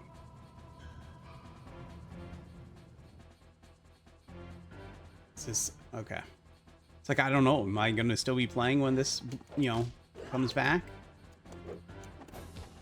And the answer is yes, but I'm just going to be doing the exact same thing I've been doing for the past 5 minutes. Like, they have gameplay, but I'm literally repeating the same tasks over and over and over again. Like, you don't want to add maybe a third guard or something in one of these encounters, you know, maybe make it slightly harder, escalating, you know, everything? No? Okay.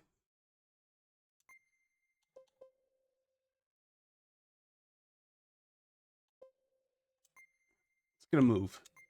Not that I know how to do it, but I'll get it. Maybe it will just happen at some point.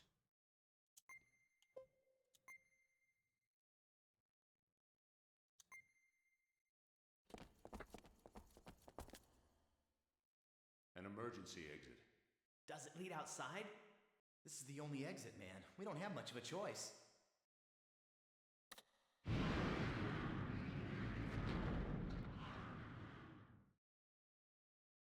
That was great stuff. What is it? Master Wong hasn't come home. What?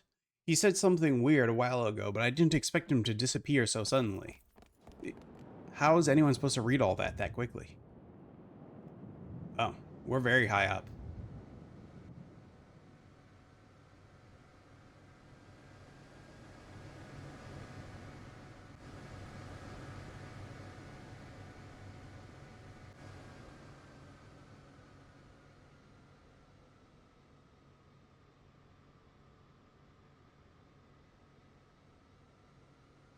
Like, I feel like we should have jumped on one of those.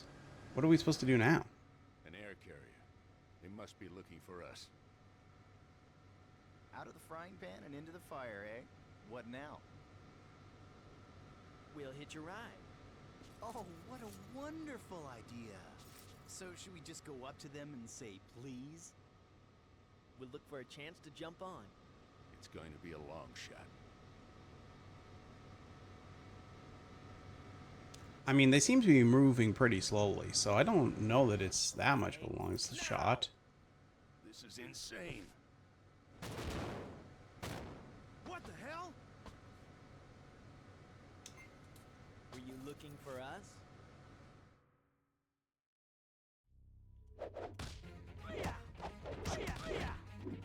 Hello, carrier soldier.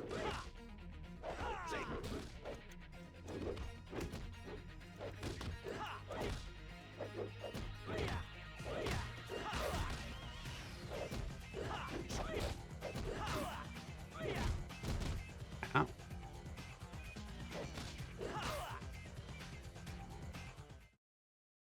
That was great. Very effective.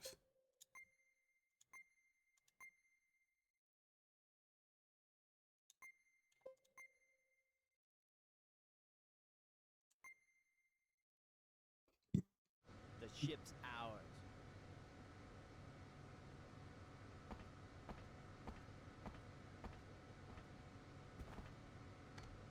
Hey, Yes? keep flying this thing. Yes, sir.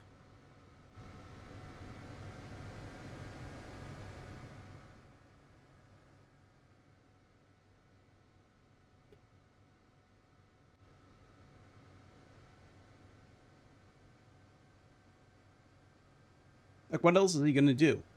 If he doesn't keep flying it, he's gonna die.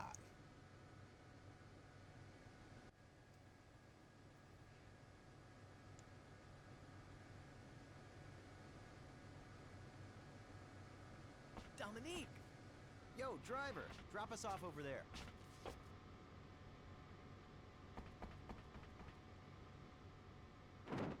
He got away. Volt, you scared him.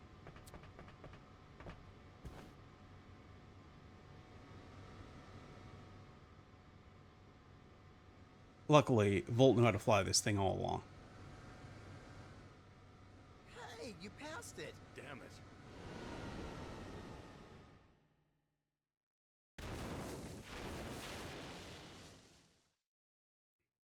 Okay, he kind of knew how to fly this thing.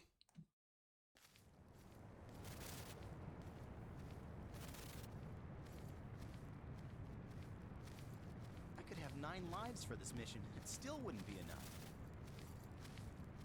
Just be grateful you're alive. Yeah. That dome. I'm sure I saw Dominique in there. Let's go check it out. Easier said than done. Is it? I think we just have to watch a cutscene and then we'll be there. Maybe we'll have 30 seconds of gameplay as well.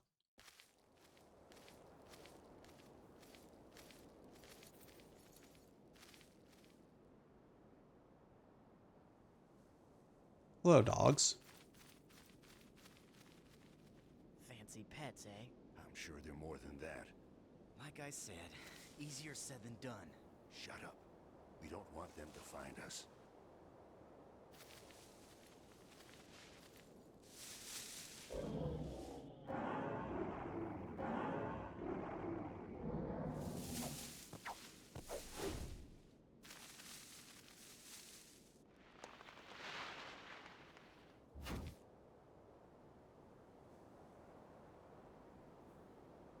Special Forces.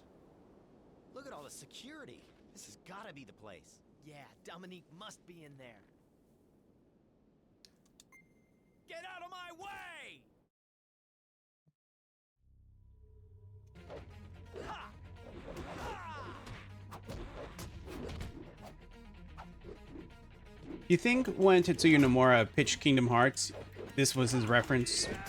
He was just like, I want a story that's like the story in The Bouncer, where I have this character who wears this, like, red thing with blue shorts and a lot of chains, and he's gonna have this girl who's gonna have been kidnapped at the very beginning, and he's gonna spend the whole game looking for her. But also we'll have Disney characters. And you'll have to do more, you'll have to attack more than, like, you'll have to do more than just fight a battle every 10 minutes. Like, we're gonna put in more gameplay than that in this one. That's the plan. And it's like, well, okay, how much gameplay more? Oh, not much. Like, don't get silly here on me. It's gonna be a small amount more. We're still gonna tell a very convoluted story. In fact, it's gonna make the bouncer look like a, you know, Shakespearean novel Dominique! by comparison, in that it's gonna be some of the most poorly written trash ever. Oh, hello, you're the person who stole Dominique. I knew he'd be here. It's you! How does it feel to have your woman taken away from you? I'll save her after I bust you up. Unfortunately, that's not how this story goes. Here, we have the advantage. You don't stand a chance. You will never get the girl back!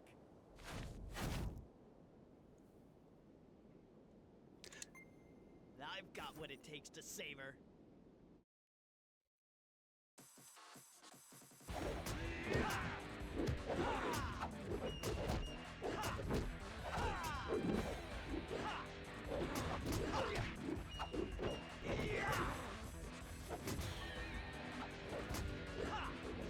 Are you still not dead? How many times do you need to be hit before you go down? Jesus Christ.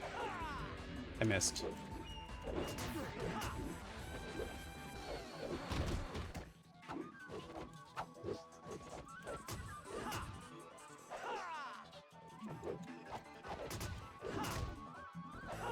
I missed again.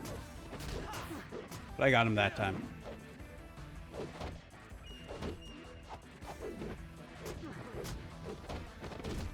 Ow. Bolt is being destroyed by this dude, Mugetsu here. Ha, I did it right that time. I did it wrong that time. I did it right that time. Thanks to doing it right, I got 550 points. I'm not hitting them hard enough. I need to definitely upgrade my damage so that I'm a ranky fighter now.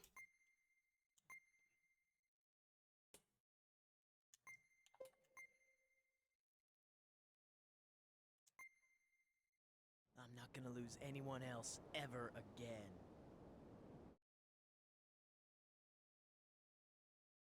You know, you seemed really disinterested in her earlier, you know, when you were like sleeping when she showed up. This thing's pretty big up close. I don't know how we're gonna get past this. What is it?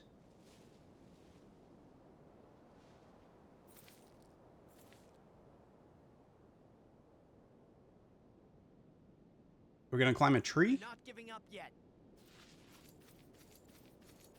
This was what you were gonna give up to? Are you gonna leap from the tree onto that ladder? Is that your plan here? This is a dumb plan. That song.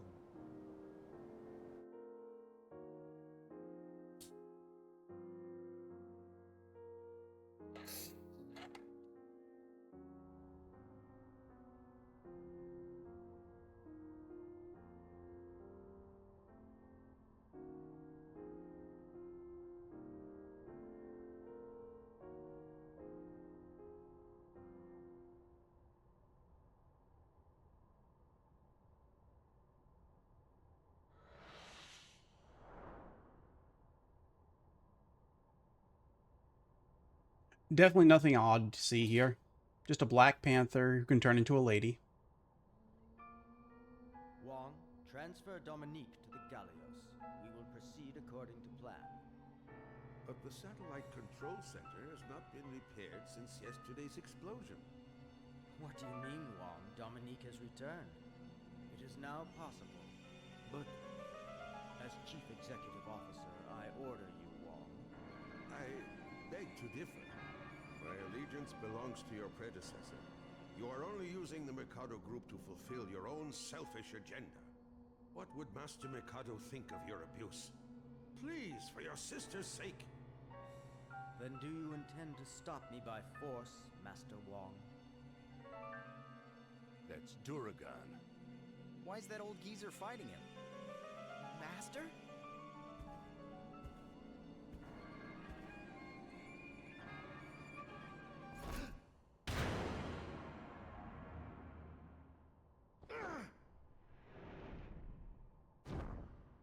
In Eastern cultures, they say there's only one way to repay one's master, by surpassing him. This is my payback to you, Master.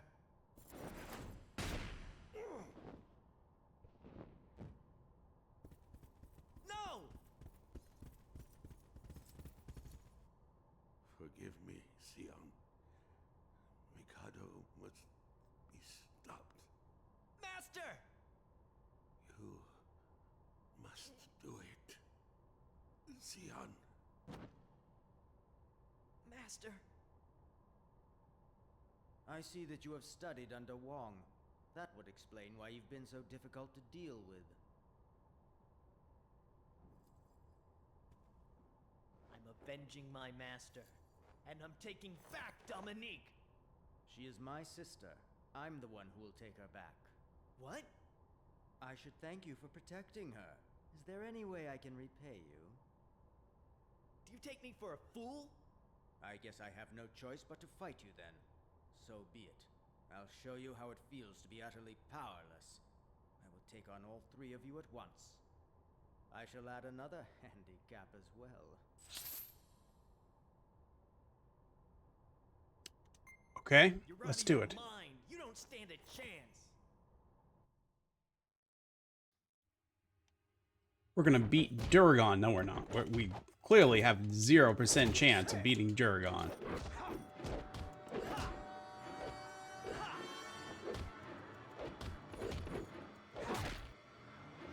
He's literally gonna beat me with one hand tied behind his back because,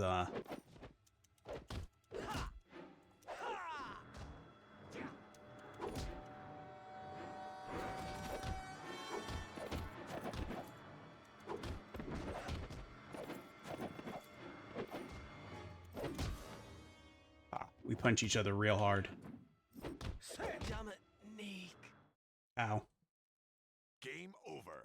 I lost. I could not beat Duragan. The Bouncer. Let's try to beat him one more time. And then we'll move on.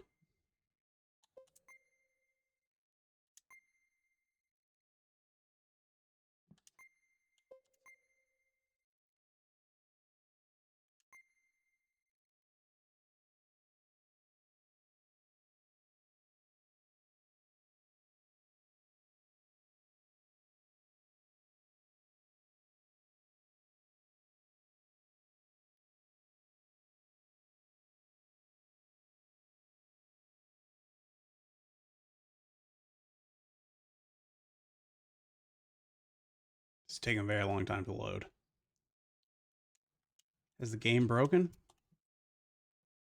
If it has, we don't have to play it anymore. That's great news. Well, I'm going to assume the game's broken. We don't have to play it anymore. Oh, thank God. Okay. Great. Okay. We have now played way too much of the Bouncer. It is time to pull up the list of games. Hold on one second. I need to put a shortcut to this one. There we go. Okay. So right now our ranking is 7 Blades at position number 1. The worst game is also 7 Blades at position number 1. The question now is, can 7 Blades retain its position at number 1, or will it be knocked down to position number 2 by the Bouncer? I don't know why we're even having this argument, because clearly, no, it will not. Very much not. So, the Bouncer is going to be our number 2 game now. There we go. Now, how do I make the page refresh with this? Let's see. Site settings. How do I make it? How do I make it?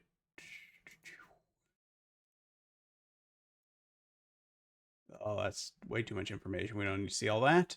If I hit view site again, will it reload? Yes, great. Okay. Let's make sure that is showing up correctly how I want. Okay, that's how we do it. We just reload the webpage. All right, and now number 2 is the Bouncer. Great. All right. Let us move on to our 3rd game. I don't know if we're going to get through all 6 of these. We might only do 3 a day here. I'm not 100% sure. We're going to see how long this takes. Our next game is Dynasty Warriors 2. This is the first game in the Super Dynasty Warriors series in Japan. In the United States of America, it is, whoops, that's not what I want. This one should bring it up. And in Europe, they decided to call it Dynasty Warriors 2. But in Japan, it is Super Shin Sengoku Muso, Super Dynasty Warriors.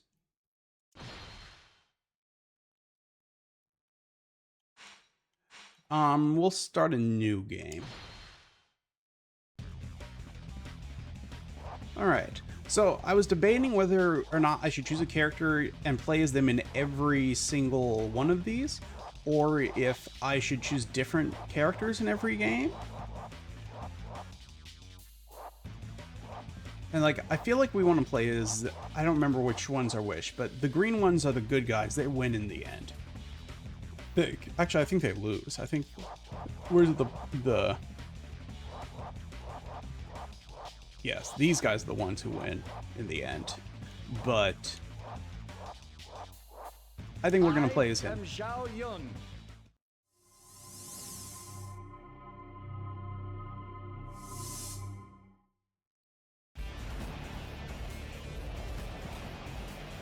The time for change is upon us.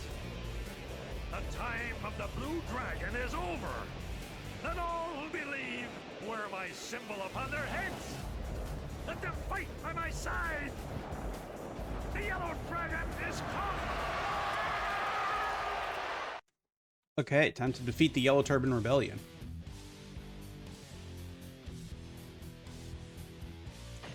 In the spring of the year 184, Zhang Jiao raised the check.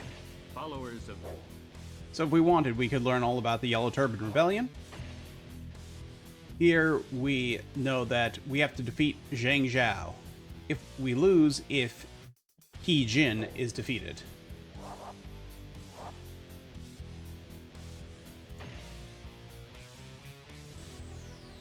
We have 2 privates as our guards. Let's fight.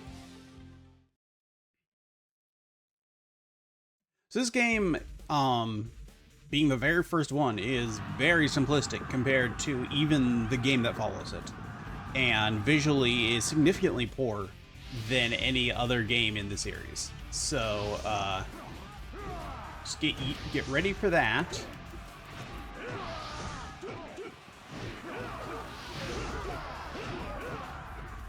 But, for example, there's far less combos here. Like, I'm just mashing the square button primarily. I can hit triangle at the end to do that flaming spear combo thing. And that's pretty much it. Like, I have a Masu attack I can do, but it is not very impressive compared to, you know, in later games where it will, you know, wipe out entire brigades and stuff. Not in this one. Hold on, I have to remember how to control the camera here. It's not very easy in this one.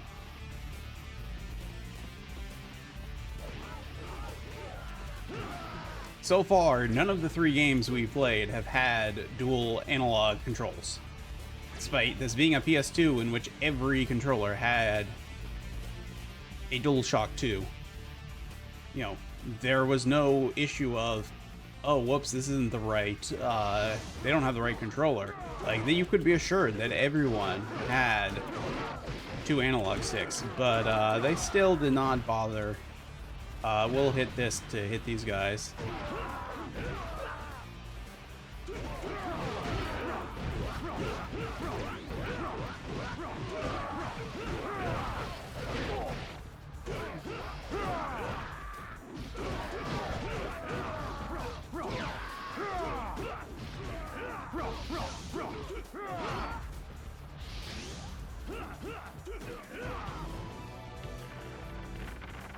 We defeated him, now the door is open.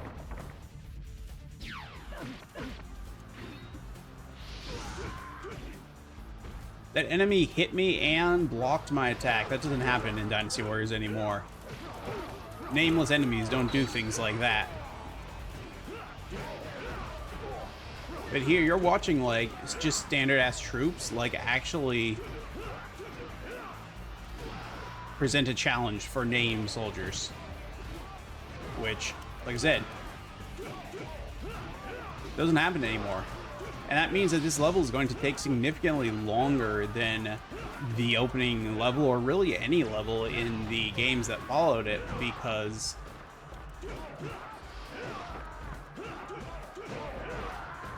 like, look how few enemies I'm taking out at a time. That's not how these games will work ever again. Like in 3, it's not super crazy, but it's certainly, you are more powerful than this. Let's put it that way.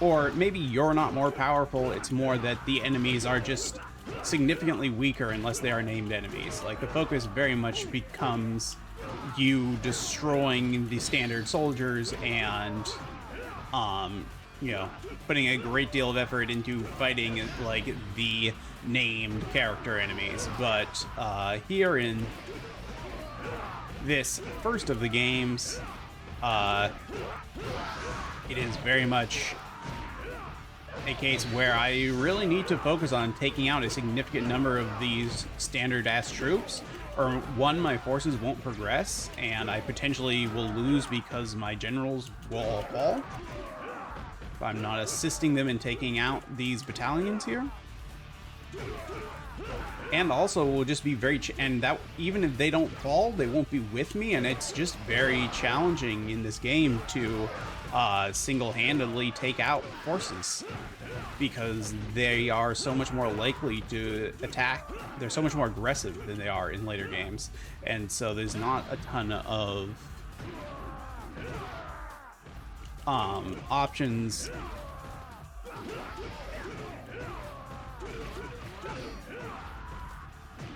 for, you know, doing these superhuman feats that the series would become known for. And really, again, it's really only this first game. Even by the next game, it's nowhere near as extreme as by the time you move to the following generation.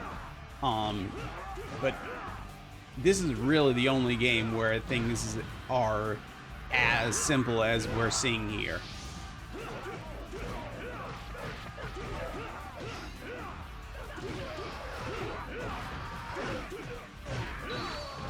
Like, also just the visuals are so much worse in this than they are in, again, any of the other games, including, like, the direct follow-up. Like, I haven't pulled up 4 recently, so I'm gonna be curious when I do that to see how well it holds up, and if it is noticeably improved over 3. But I can say that having played both this and I've already played 3 in prep for its appearance the following year, it looks dramatically better than this, I think, and it plays dramatically better as well, has far smoother, more varied combat, and also has more interesting scenarios that, like, again, there's no point after this game where these battles will take this long. Like, look how little ground I've covered in this compared to standard, you know, Dynasty Warriors of today, and even again of this era after this. Like, there will never again be a point where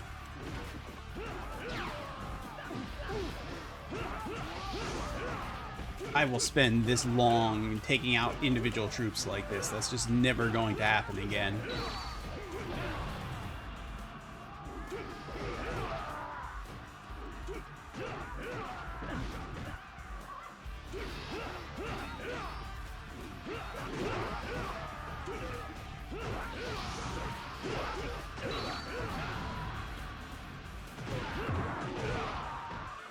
I got him.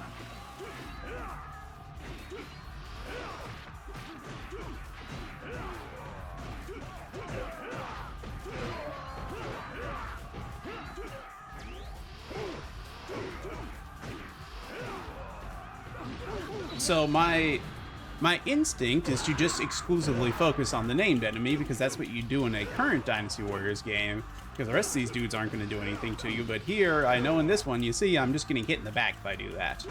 So I actually do need to care about all these other fighters here.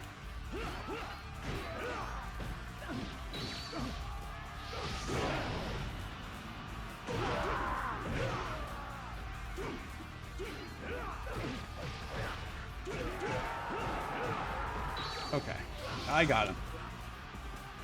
Now we need to get out of here. We're actually gonna die.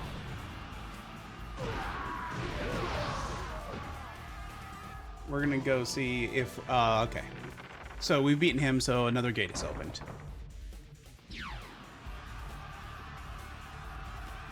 What do we, I'm looking for a,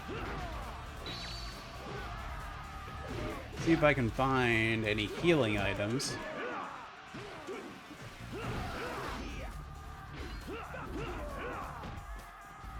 See, there's usually some, that's not the right button, thank you.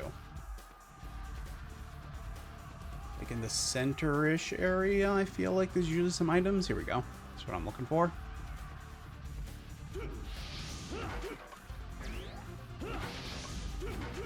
Well, we didn't need that right now, that's not going to help us at all. By the time we find another enemy, 10 seconds will be up.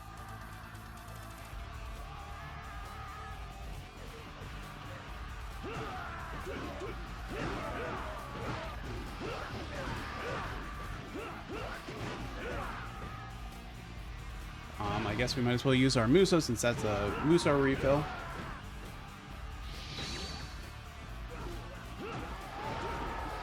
Oh, that's what I want. You're not the guard, Captain. Where is he? There he is. If we kill the gate captain, then as in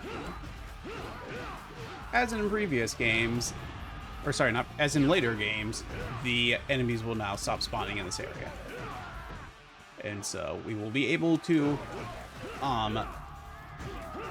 bring our army with us as we move on. If we did not do that, they'd spend a lot of time just standing here fighting these dudes before they would progress. And I need my, you know, my allies to come with me in this one. Again, in later games, I would just not actually care, and they could do what they wanted.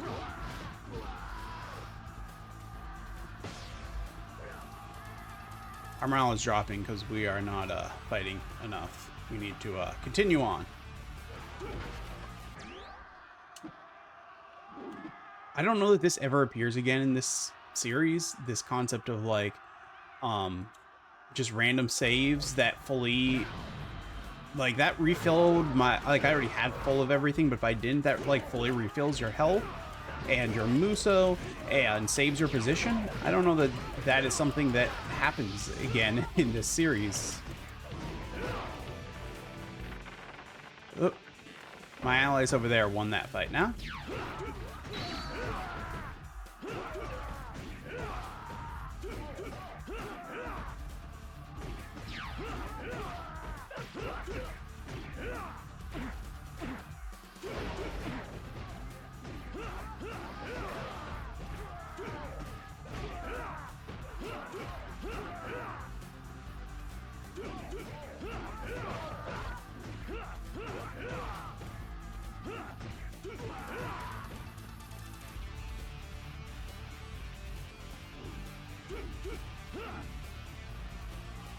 like the fact that we're going through this like gate by gate and having to take out the majority of the enemies in each area before we move on is just not really exactly how it will work in later games. Like, you always have to take out regions one at a time, but it's less about locked doors opening. You know, you have that as an element in some levels, but it's certainly not the primary like reason you're taking out areas. You're taking out areas to change the flow of the battle. Like, that's what determines the morale of the area, and you get bonuses for taking out different types of enemies, and so the flow of the battles becomes very different as they add more elements to allow you to control the flow of the fight.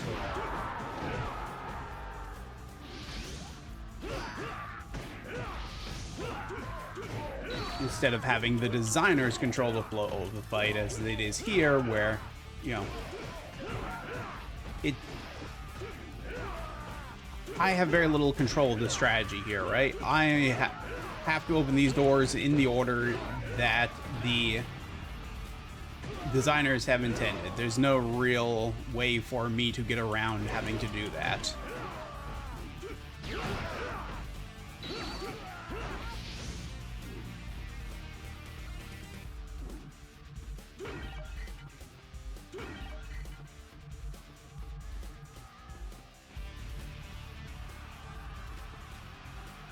Alright, where do we need to go next? Is there stuff more north for us?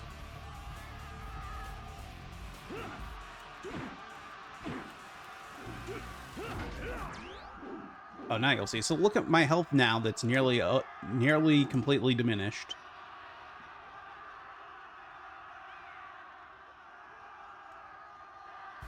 And now you can see it's full again.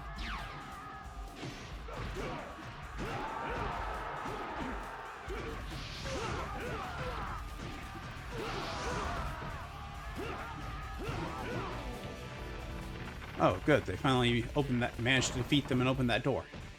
That will make this much easier.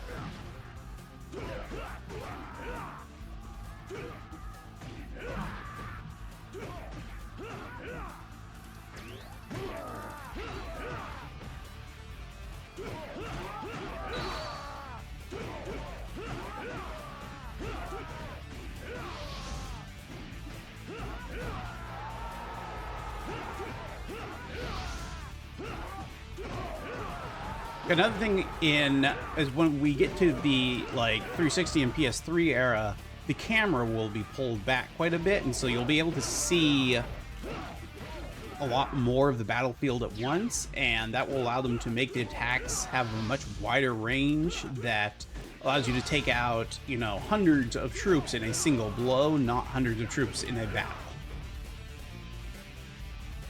Like, it is not uncommon to have a KO count well over 1,000 in the current games.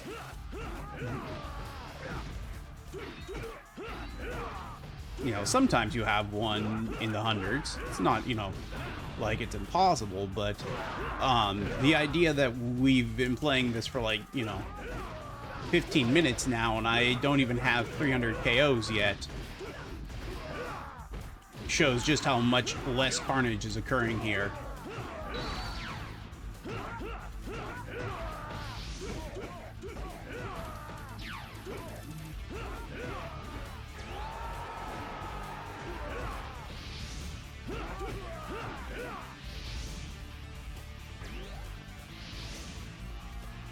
Alright, I should go,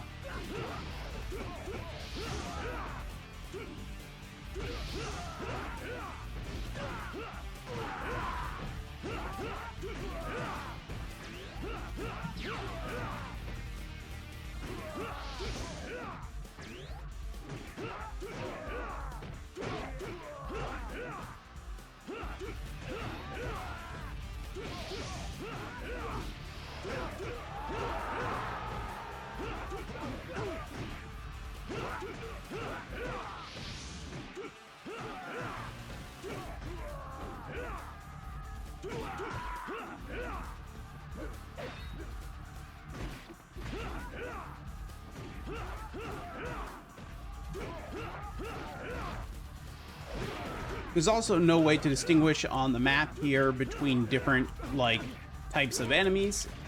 I have no idea who, like, where the gate captains are, where, like, there is no, like, base captains in this because there are no technical bases, but,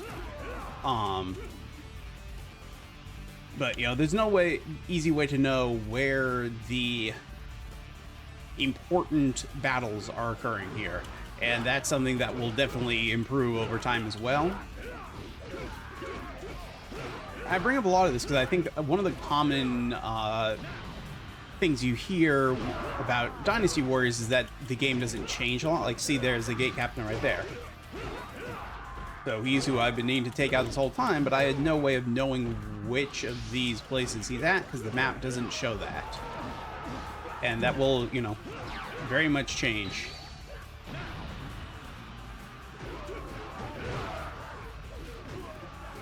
So, yeah, I think this is going to be one of the most interesting series to look at, because even throughout the PS2 generation, you're going to see some really dramatic improvements to this series over time that I think will all but immediately dispel this concept that this series does not evolve at all, because it most clearly does. Like, they're saying they began a battle over here. Do I see them?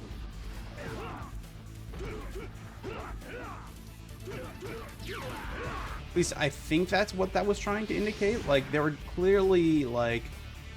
Right, you can see the map is indicating that certain areas seem to be, you know, involved with certain conflicts, but it's really unclear, again, like, what is going on where.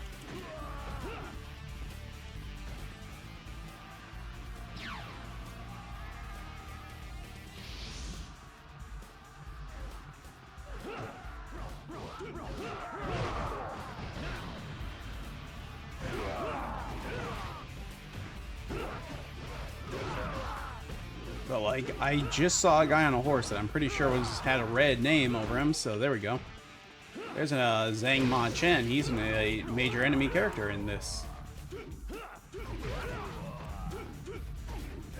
Sorry, Zhang Man Chen. Ma's are a later enemy you fight. Gee, faction I have might end up being Al. No, I don't think so. I think they end up being... They're the red faction, not the green one that I'm part of.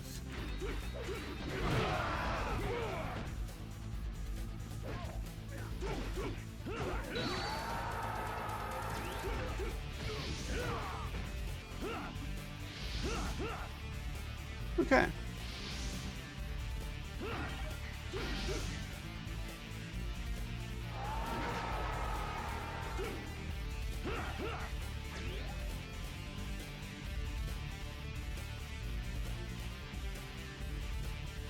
Is that everyone of note is dead here, or is there still...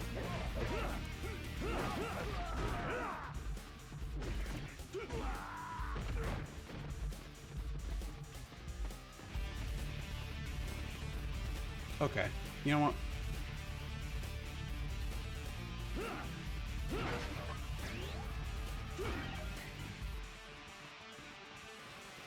Now, archery is still a component of this series. I have just never been big into the archery, and I just never use it to this day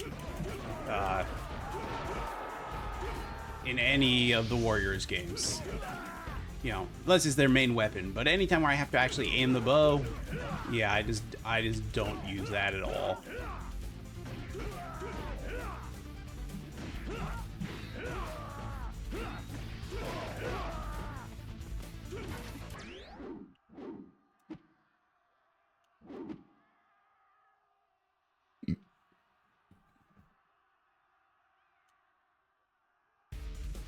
Okay.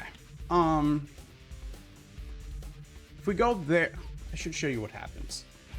We don't actually need to go up here. If we try to go up here, then he's going to cast a spell that will make it so we can't actually go up here, but I'll show it off.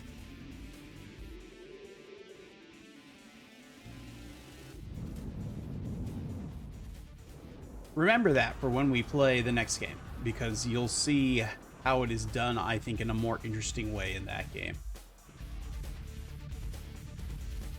But here we have no choice but to now go around a different way. And several of the games in the series do this in this fight. Like, all of them do something where in the Yellow Turban Rebellion, he's going to use some sort of magic thing to limit your ability to reach him. But in some of them, it is something that is, you know, a lot less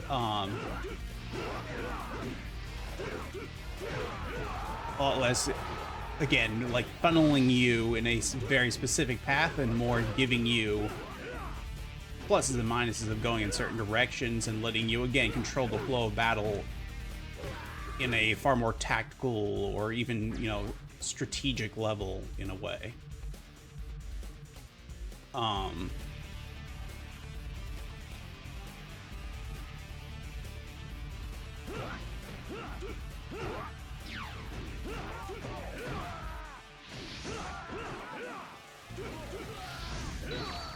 But here, you know, morale is basically controlled just by how many of the enemy's generals we take out.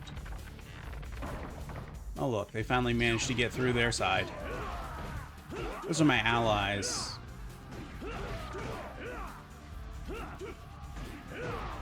I assume if I play as one of Cao Cao's soldiers, I would instead start over there.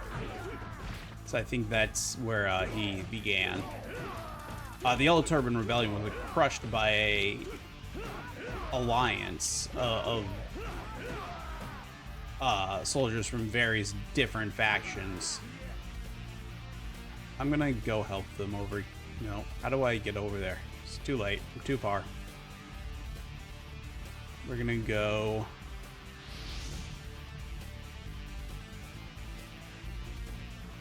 here.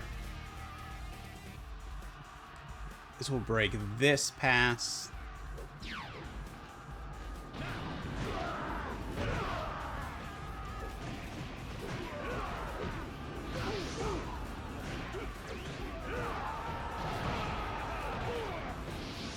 That's not good. That's not good. There we go. That's what we wanted. He needed to fall so that we could actually fight him. So this is exactly what I wanted to happen. Because once he dies, then the wind will go away. We just walk back up there.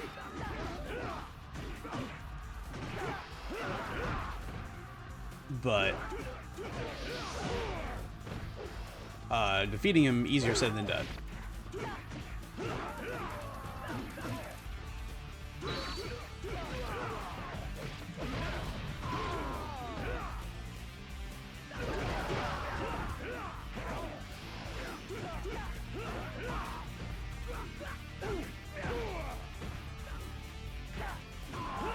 Here we go.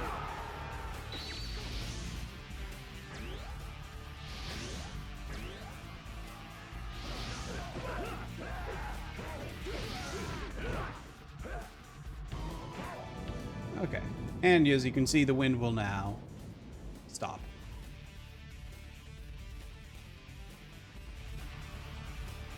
Okay.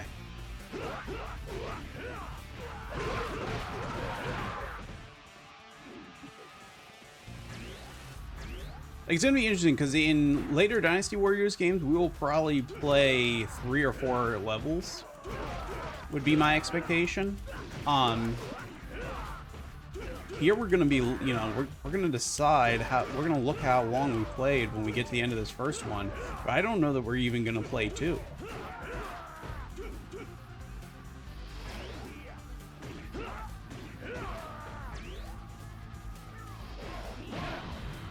This level is just, I mean, again, another 15 minutes nearly has passed since I last spoke about this, and we've killed another 100 soldiers. Again, unheard of in Dynasty Warriors today, to go 15 minutes and only kill that few soldiers. Not something that happens.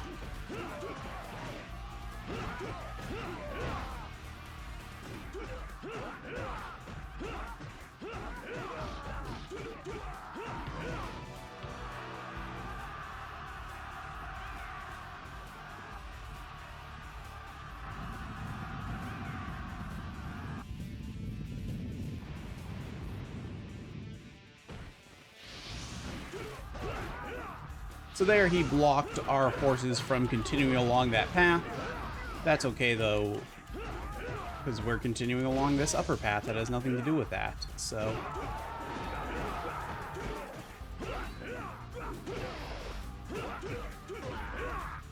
you know, we could go all the way down south. Not all the way down south, but you know, to the path to the south of where it just pinged on the map. And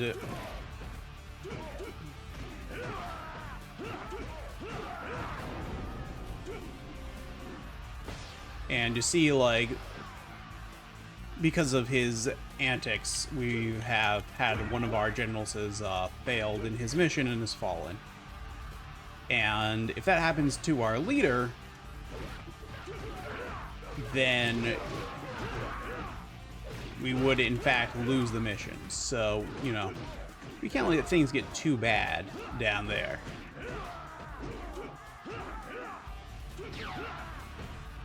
And honestly, I'm not gonna risk it. I'm not gonna risk it. We're gonna go back. There's Cow Cow.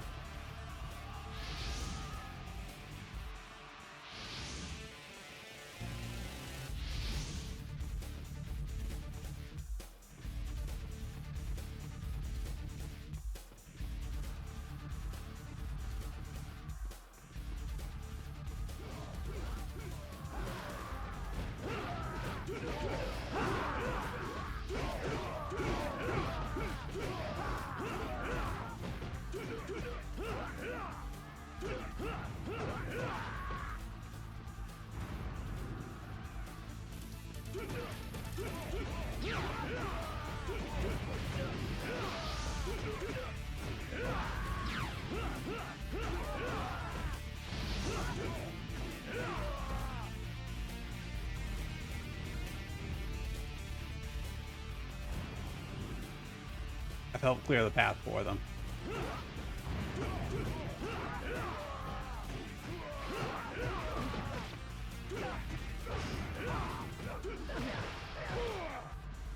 Oh, I'm stunned.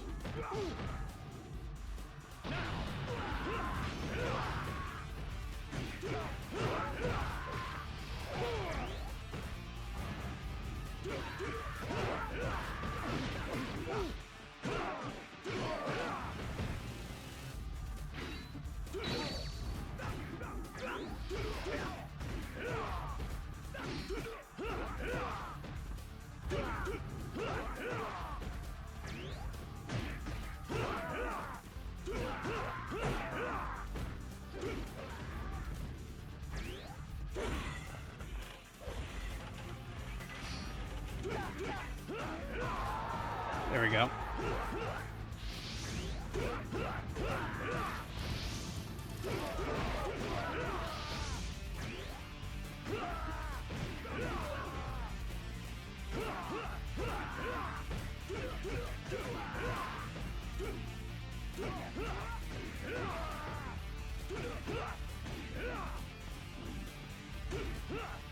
Ah.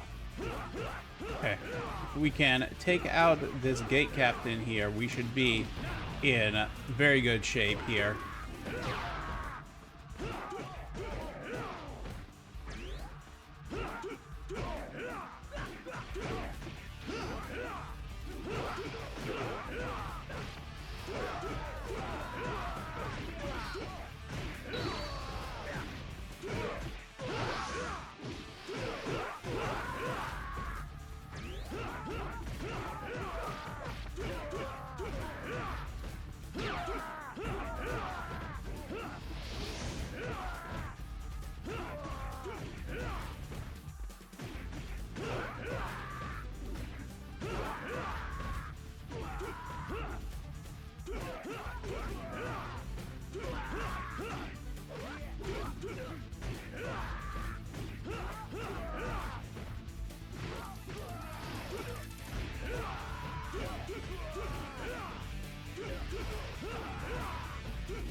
every general that I have been defeating, every named character that is, not, I know some of these are ranked as general as well, every named general I've killed has been increasing my power.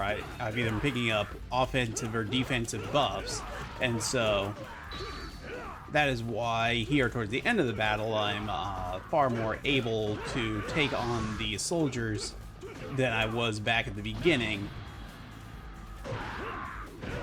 So I have to be, you know, less cautious than I was right at the start with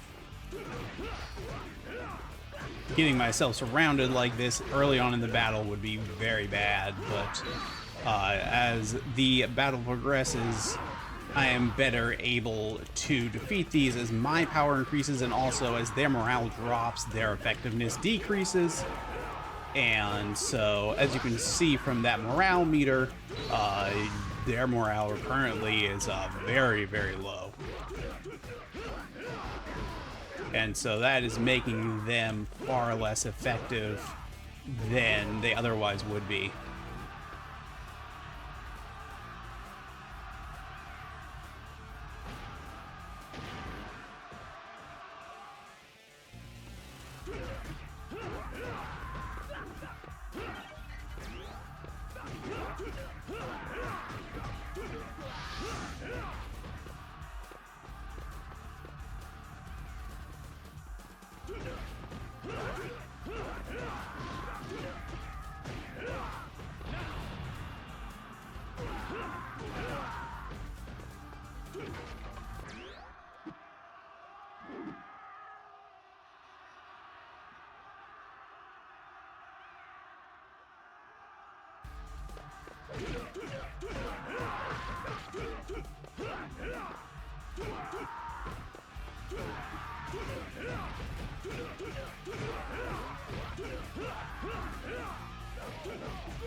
So it's one last box. Oh, this is a cool one. This gives me unlimited Muso for 10 seconds, so I can just keep firing it off.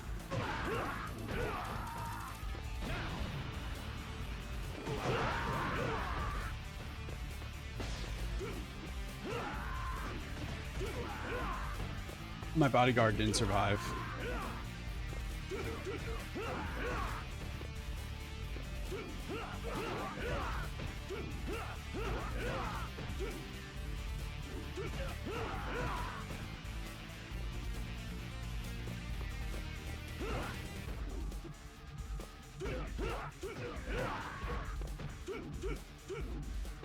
Okay, let's start making our way up to the leader. Hopefully all of our dudes there should be able to take out like the 3 remaining enemies down there.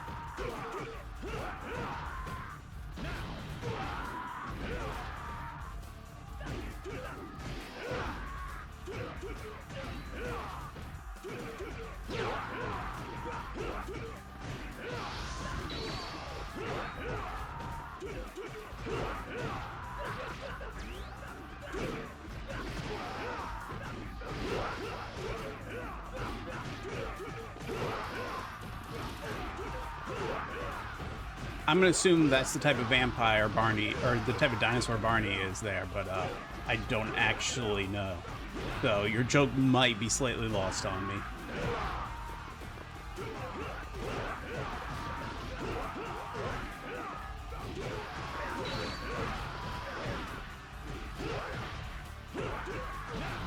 I don't think I get the joke then.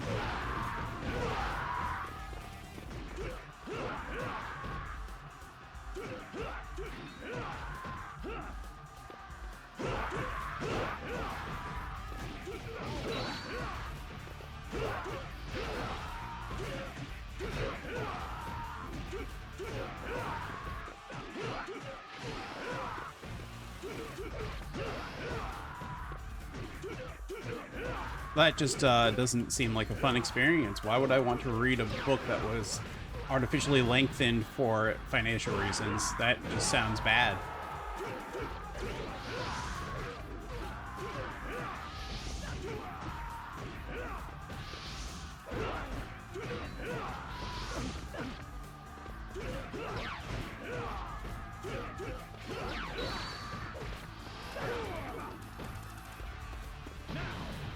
Okay.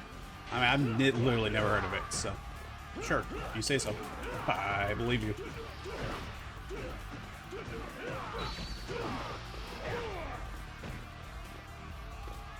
Which one of you was the gate captain? I think I killed him.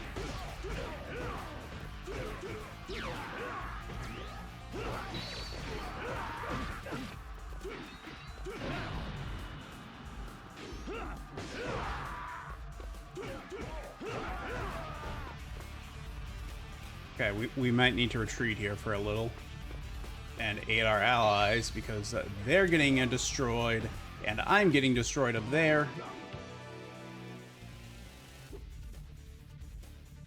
Hello, Zhang Liao. Zhang Zhao.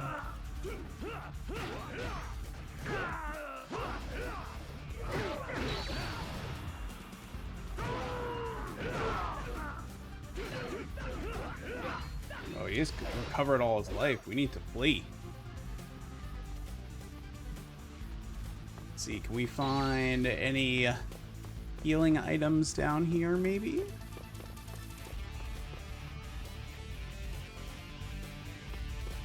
What was the button that made the map? There we go. Well, we've taken over everywhere, so it really feels like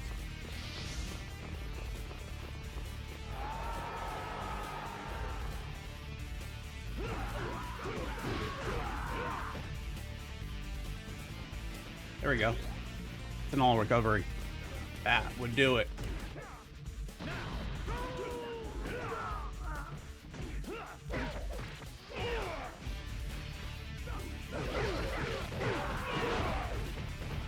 Ow. Knocked me off a cliff. What an asshole.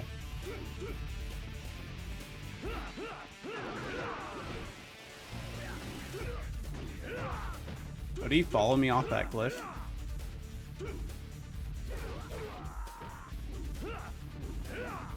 No.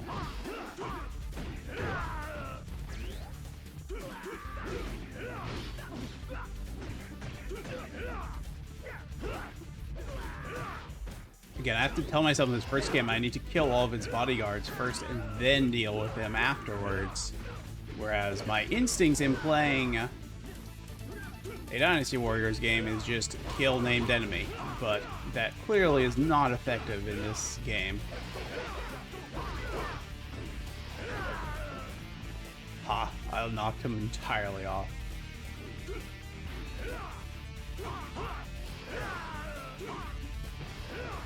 We'll get Liu Bei here to help me. He just keeps healing himself. Why does he keep doing that? Stop.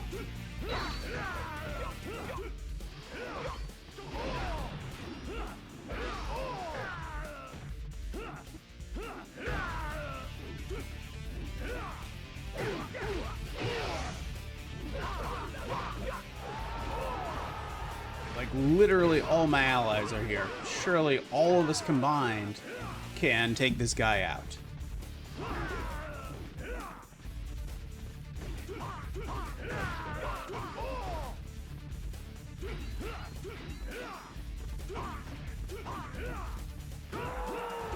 Okay. We did it.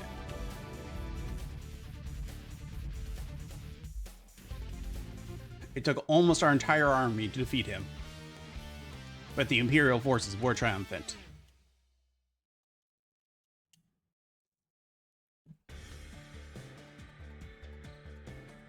Okay, I don't think we need to see the replay. So based on how well I did, I get points. So for killing all these soldiers and for defeating all these enemies, I got, you know, 4,700 points. which means I advance to 4th Spear General. My guards, on the other hand, did not advance very much because they are not very good. I didn't get as many points as Z Hao Dun, who had far less kills than me.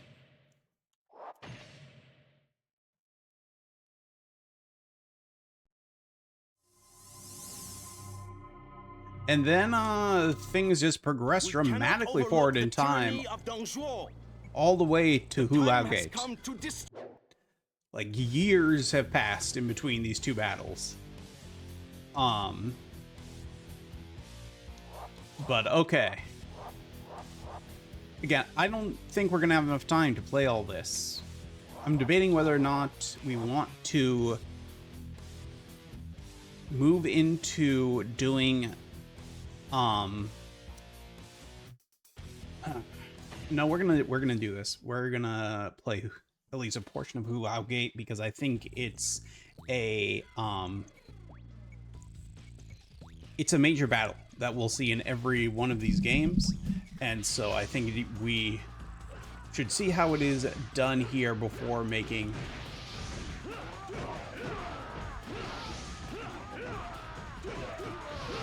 like, I think we need this to be able to compare going forward.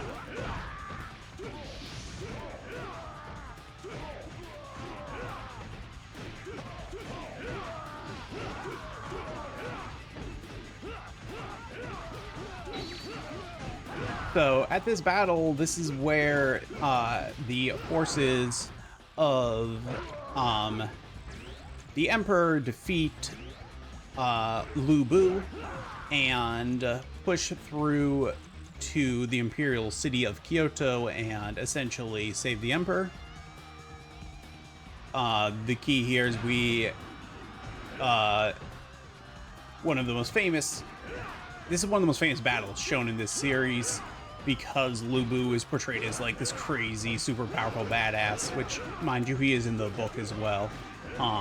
But here, yeah, like, defeating him becomes a major factor. Like, in some of the later games, they're literally like, don't fight him, you'll lose, and you have to, like, you know, and usually then I'm like, nah, it's not true, I won't lose, and then I fight him and win, and then they're like, oh my god, you defeated Lu Bu, you're a god among men. Let me give you all the points. Look at that. We killed the gate captain and the door opened.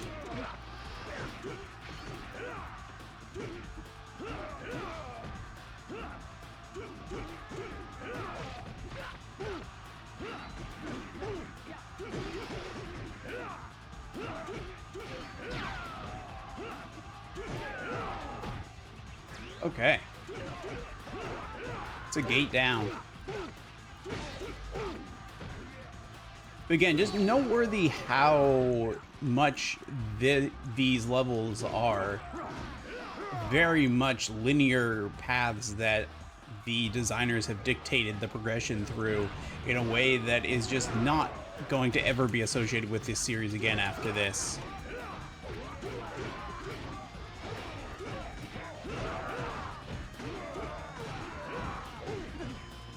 You know, there will be individual levels that have that, but to see it as such a, you know, see it as a recurring theme in multiple levels here, even early on, is just going to be a very rare thing going forward. Or, you know, you might have parts of a level that are like this, but to have an entire level that's a winding road and to have locked gates like this is just, it's really uncommon, because you have really no strategic control over the battle here. Which is just, you know, again, it's not how this series generally works.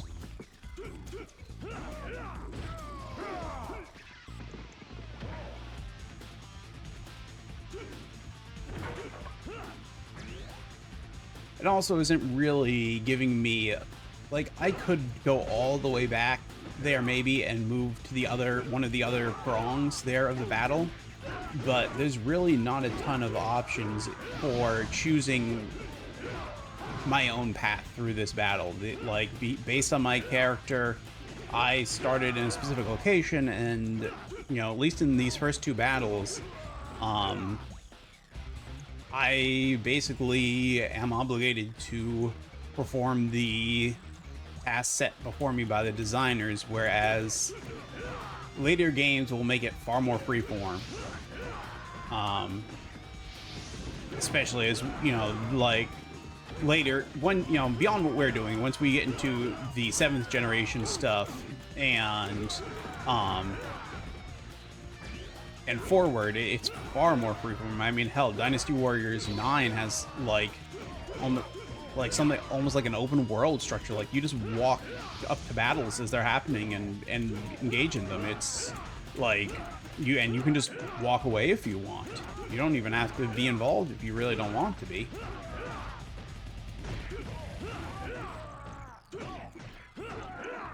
And, you know, that's maybe a little too much freedom. It doesn't actually end up working out in... Well, my bodyguard died again. He's just not having luck.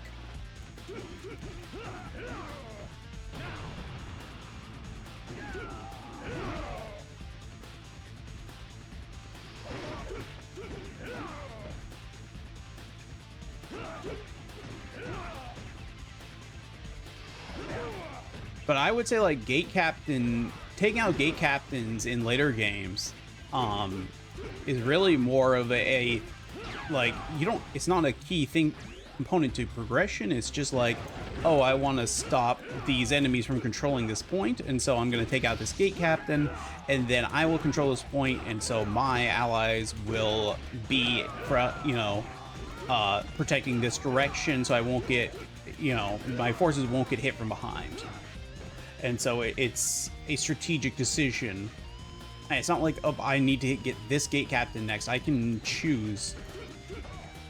Again, I can skip over the gate captain entirely. It's not like they're protecting the path forward.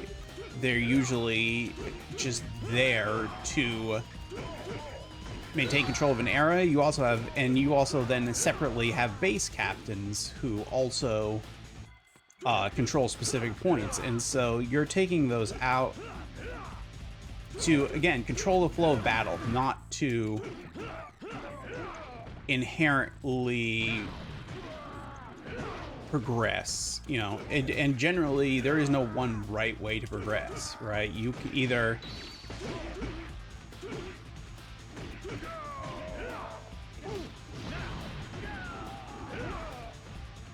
it's going poorly for me. I'm not doing enough damage.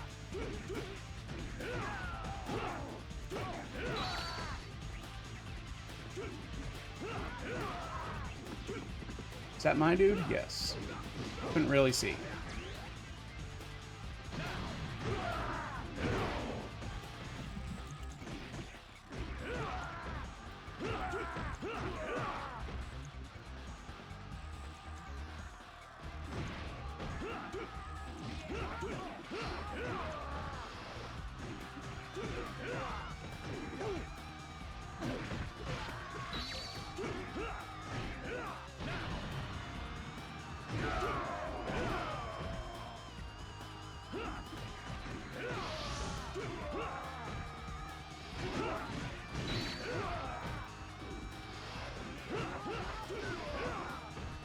We need to back up a little.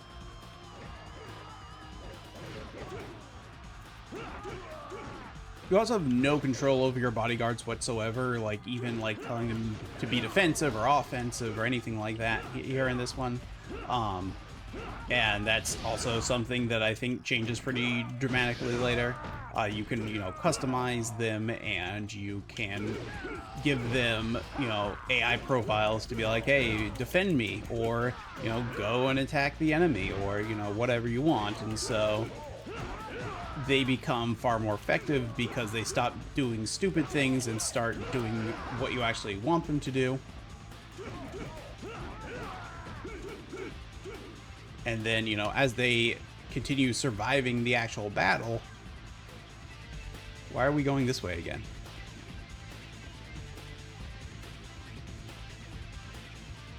We've clearly won. We can keep going, guys.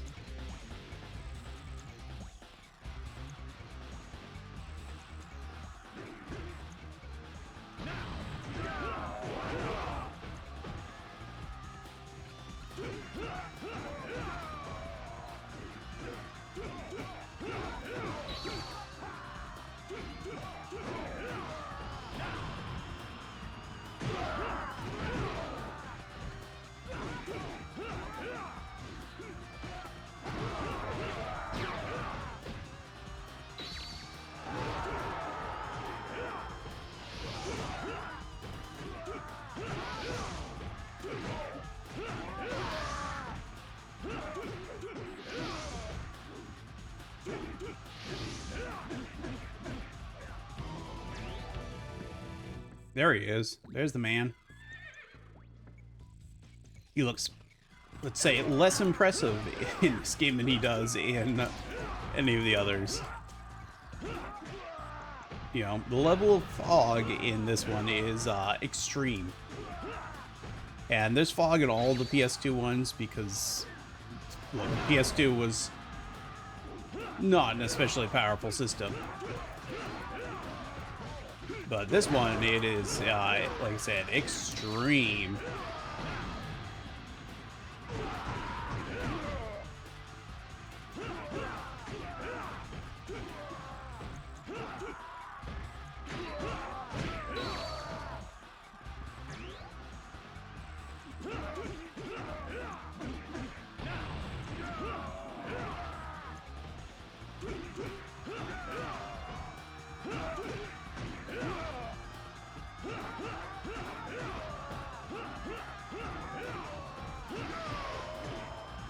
There we go.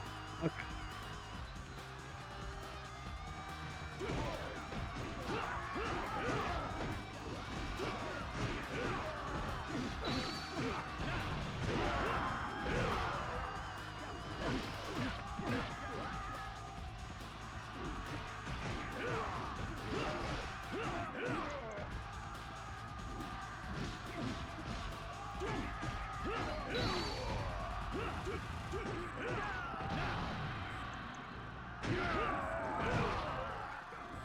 Oh great, there's two generals here. We are in big trouble.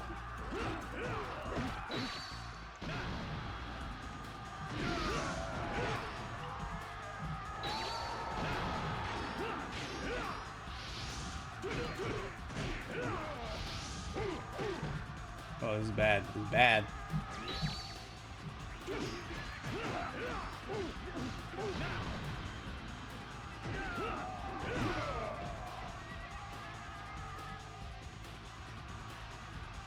We need to retreat.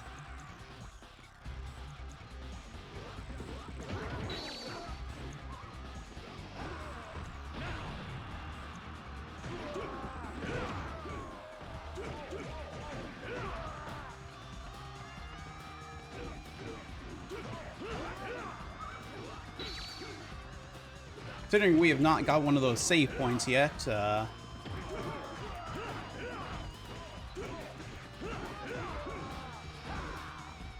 we need to take out some of these enemies. See if we can get this dude here to come forward and attack with us.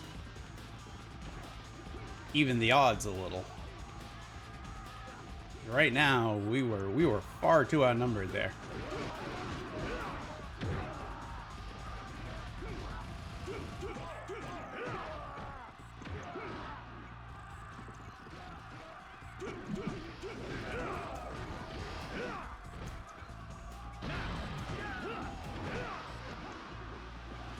Okay, it's one of the more powerful ones taken out.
We need to get there and take those archers out so our allies can get through. We really need that. Oh, and there's another one over here. Oh, it's a 3-er. We're healed.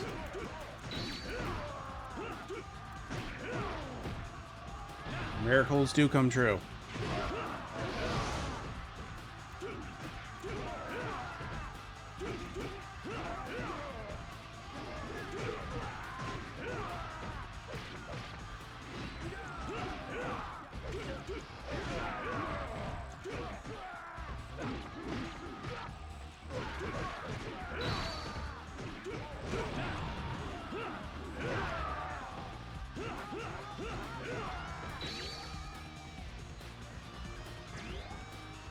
Okay.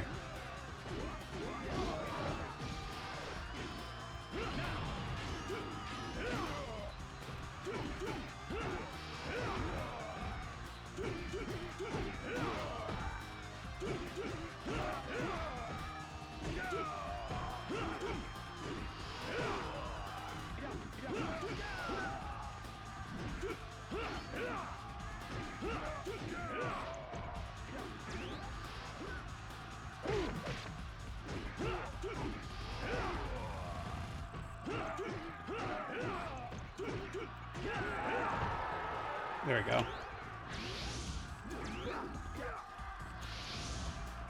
Okay. Now we can get to these archers and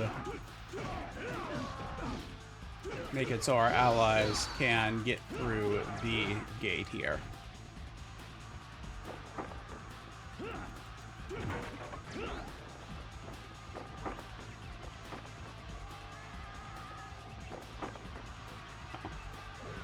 Well, we can't do that yet because there's another dude we need to kill first.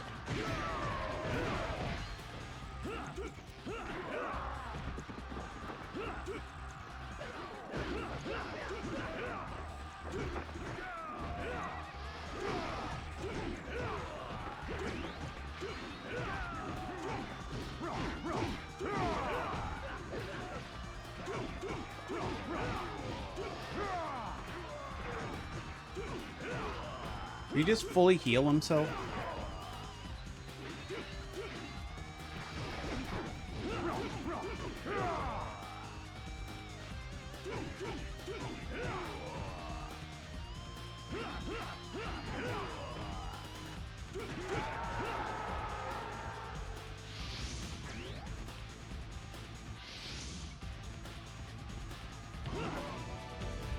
Say the door better open.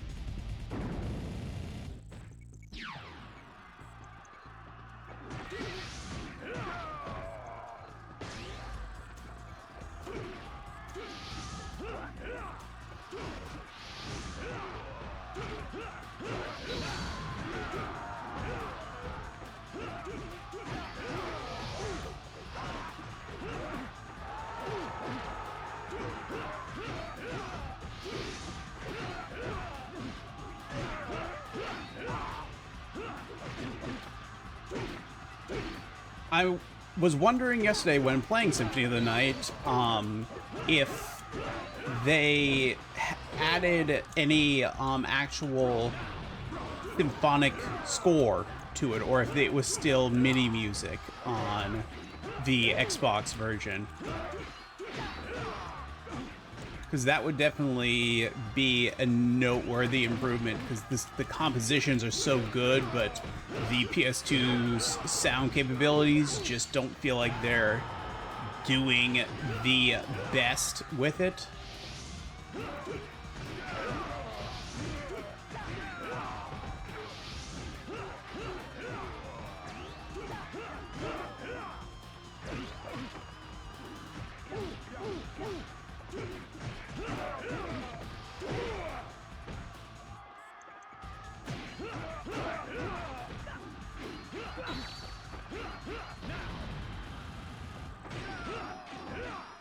Jesus, that guy does not want to,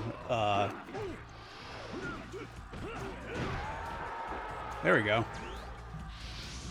Another one down.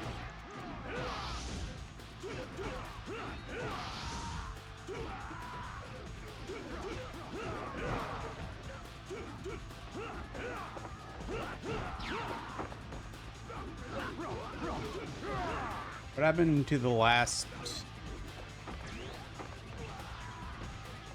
Did he march back in? There's a general, another general here a second ago. Now he's gone.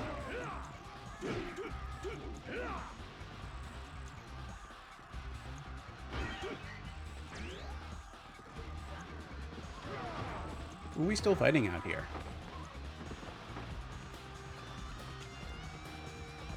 I can ride a horse in this one. I couldn't remember if that was a thing you could do in this one or if that was not till one of the later ones. You don't get a horse.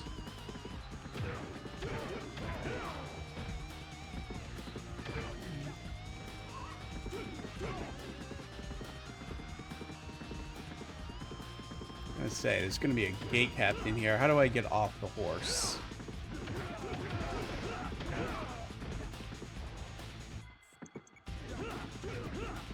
Well, I got on the horse, but getting off the horse seems to be okay,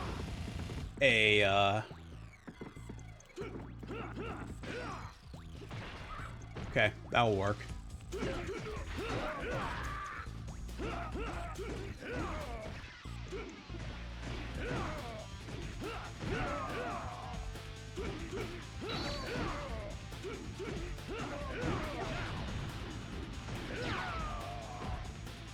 We've scared the gate.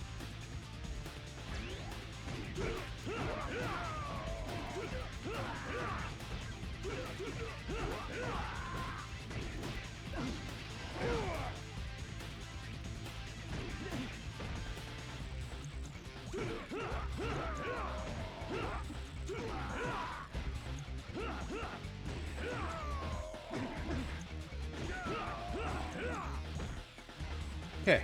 Should be all of them. Nope, not that one. That's the one.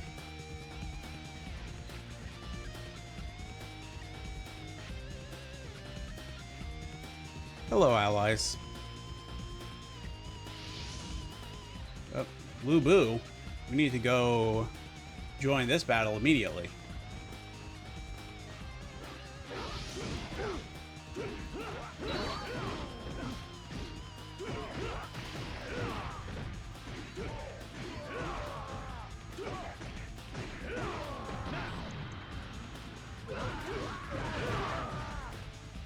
Where's the man himself, though?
Wait, you're not Lu Bu, are you?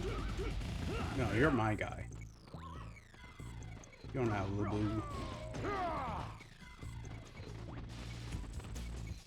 Okay.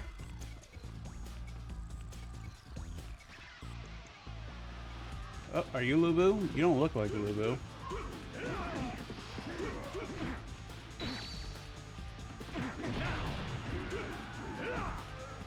I got him off his horse.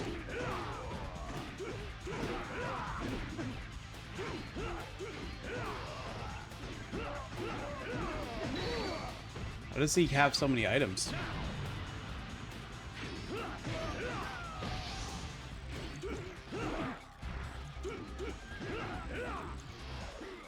we need to retreat. Unless we can take him out here. No. Okay. This is the wrong way to retreat. I need Zhang Fei and my other warriors here to Gonsun Zan and all these folks to come assist me here.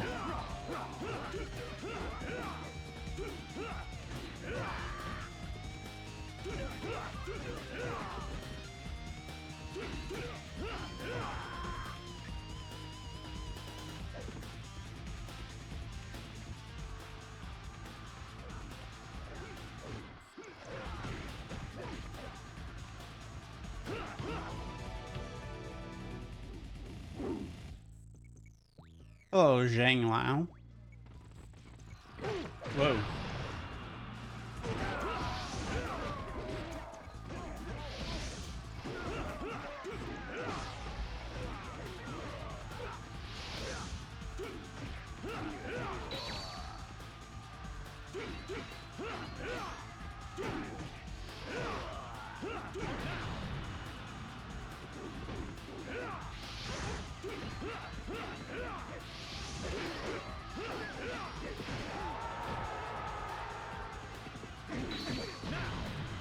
Oh, I was one hit away from death. I got him. Oh, there's still... Oh. Another one showed up.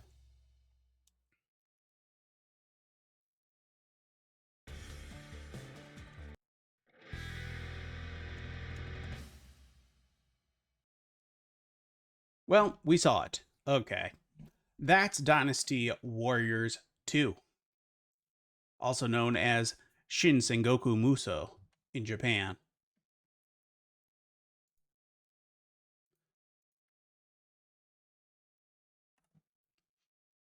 So those are going to be our 3 games for today. Next time, we will look at Rune, Warriors of Might and Magic, and then, if we have time, Devil May Cry. But first, we have to add Dynasty Warriors 2 to our rankings. So let me pull up the rankings for you guys. And then we need to decide, is Dynasty Warriors 2 better than The Bouncer? Well, I played for more than 10 minutes of the hour and a half long period we played this, so I'm going to say yes, it is better than The Bouncer. Is it better than Seven Blades? Well, both games involved me whacking an incredibly large number of largely brain dead enemies until they died. Seven Blades definitely looked significantly better visually.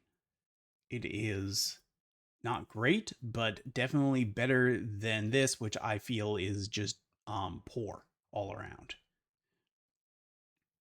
That said, I think Dynasty Warriors 2 feels a hell of a lot better than Seven Blades. Yeah, I think even Dynasty Warriors 2 is gonna have to go over Seven Blades. So I think that makes on Dynasty Warriors 2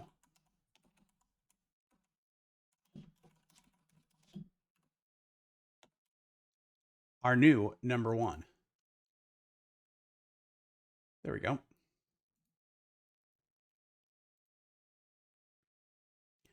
Followed by Seven Blades, with The Bouncer coming up at the rear.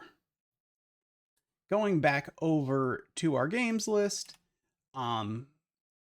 we will not be ranking both Rune Classic and Rune Viking Warlord. We're just going to rank Rune as a whole.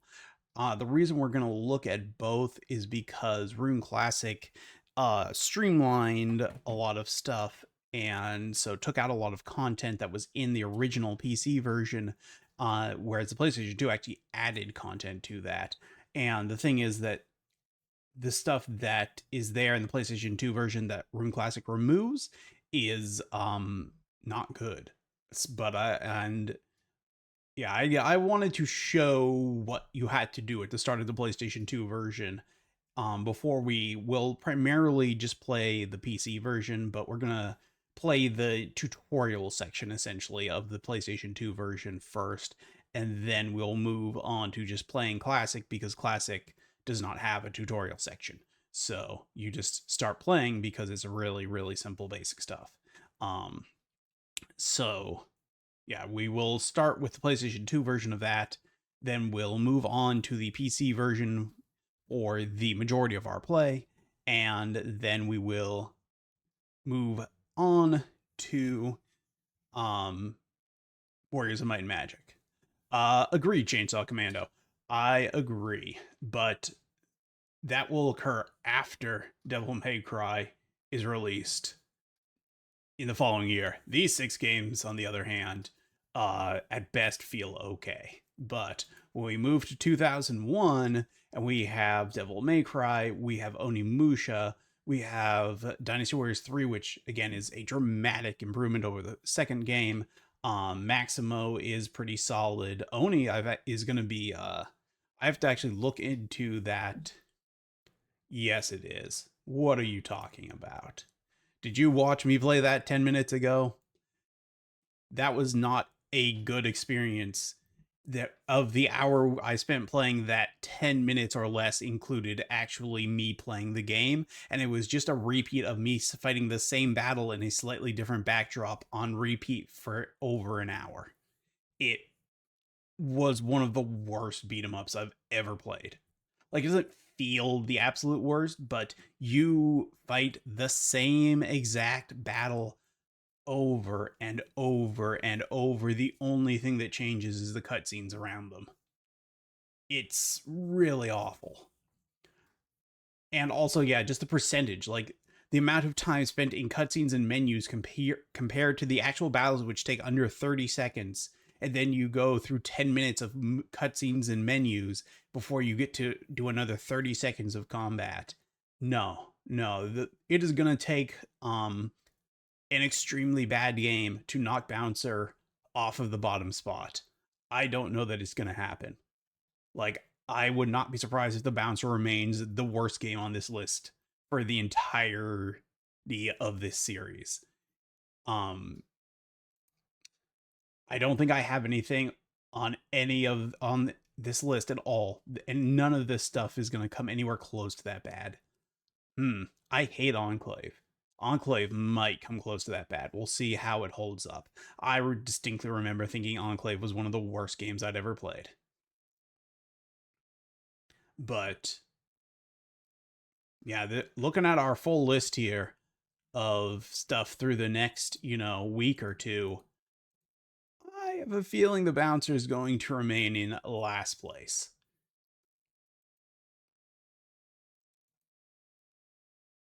That said, there's a couple of these I've not ever actually played. Eve of Extinction I've never touched before. Crimson Sea I've played only very, very little of.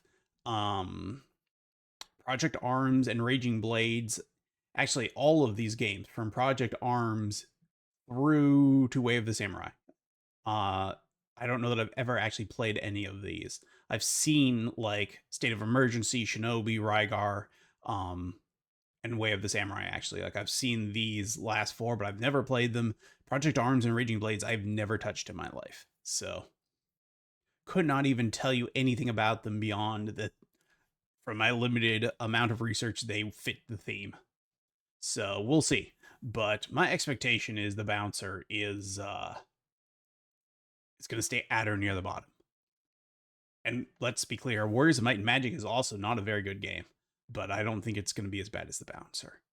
But we'll figure that out next week, because tomorrow I am going to be working at night. I have to cover for someone, so we will be back next week to continue this, and I'm debating currently whether we are going to do this 3-4 days a week, or if I'm gonna move into my next, like, larger history of series alongside doing both this and the Boomer Shooter Showdown.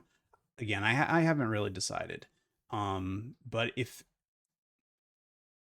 if we're only going to be playing 2 or 3 games here, this is going to be more like a Boomer Shooter Showdown episode than it is a history of episodes. So I think probably your expectation should be that I do my next history of episode beginning next week as well, but again, not 100% certain yet.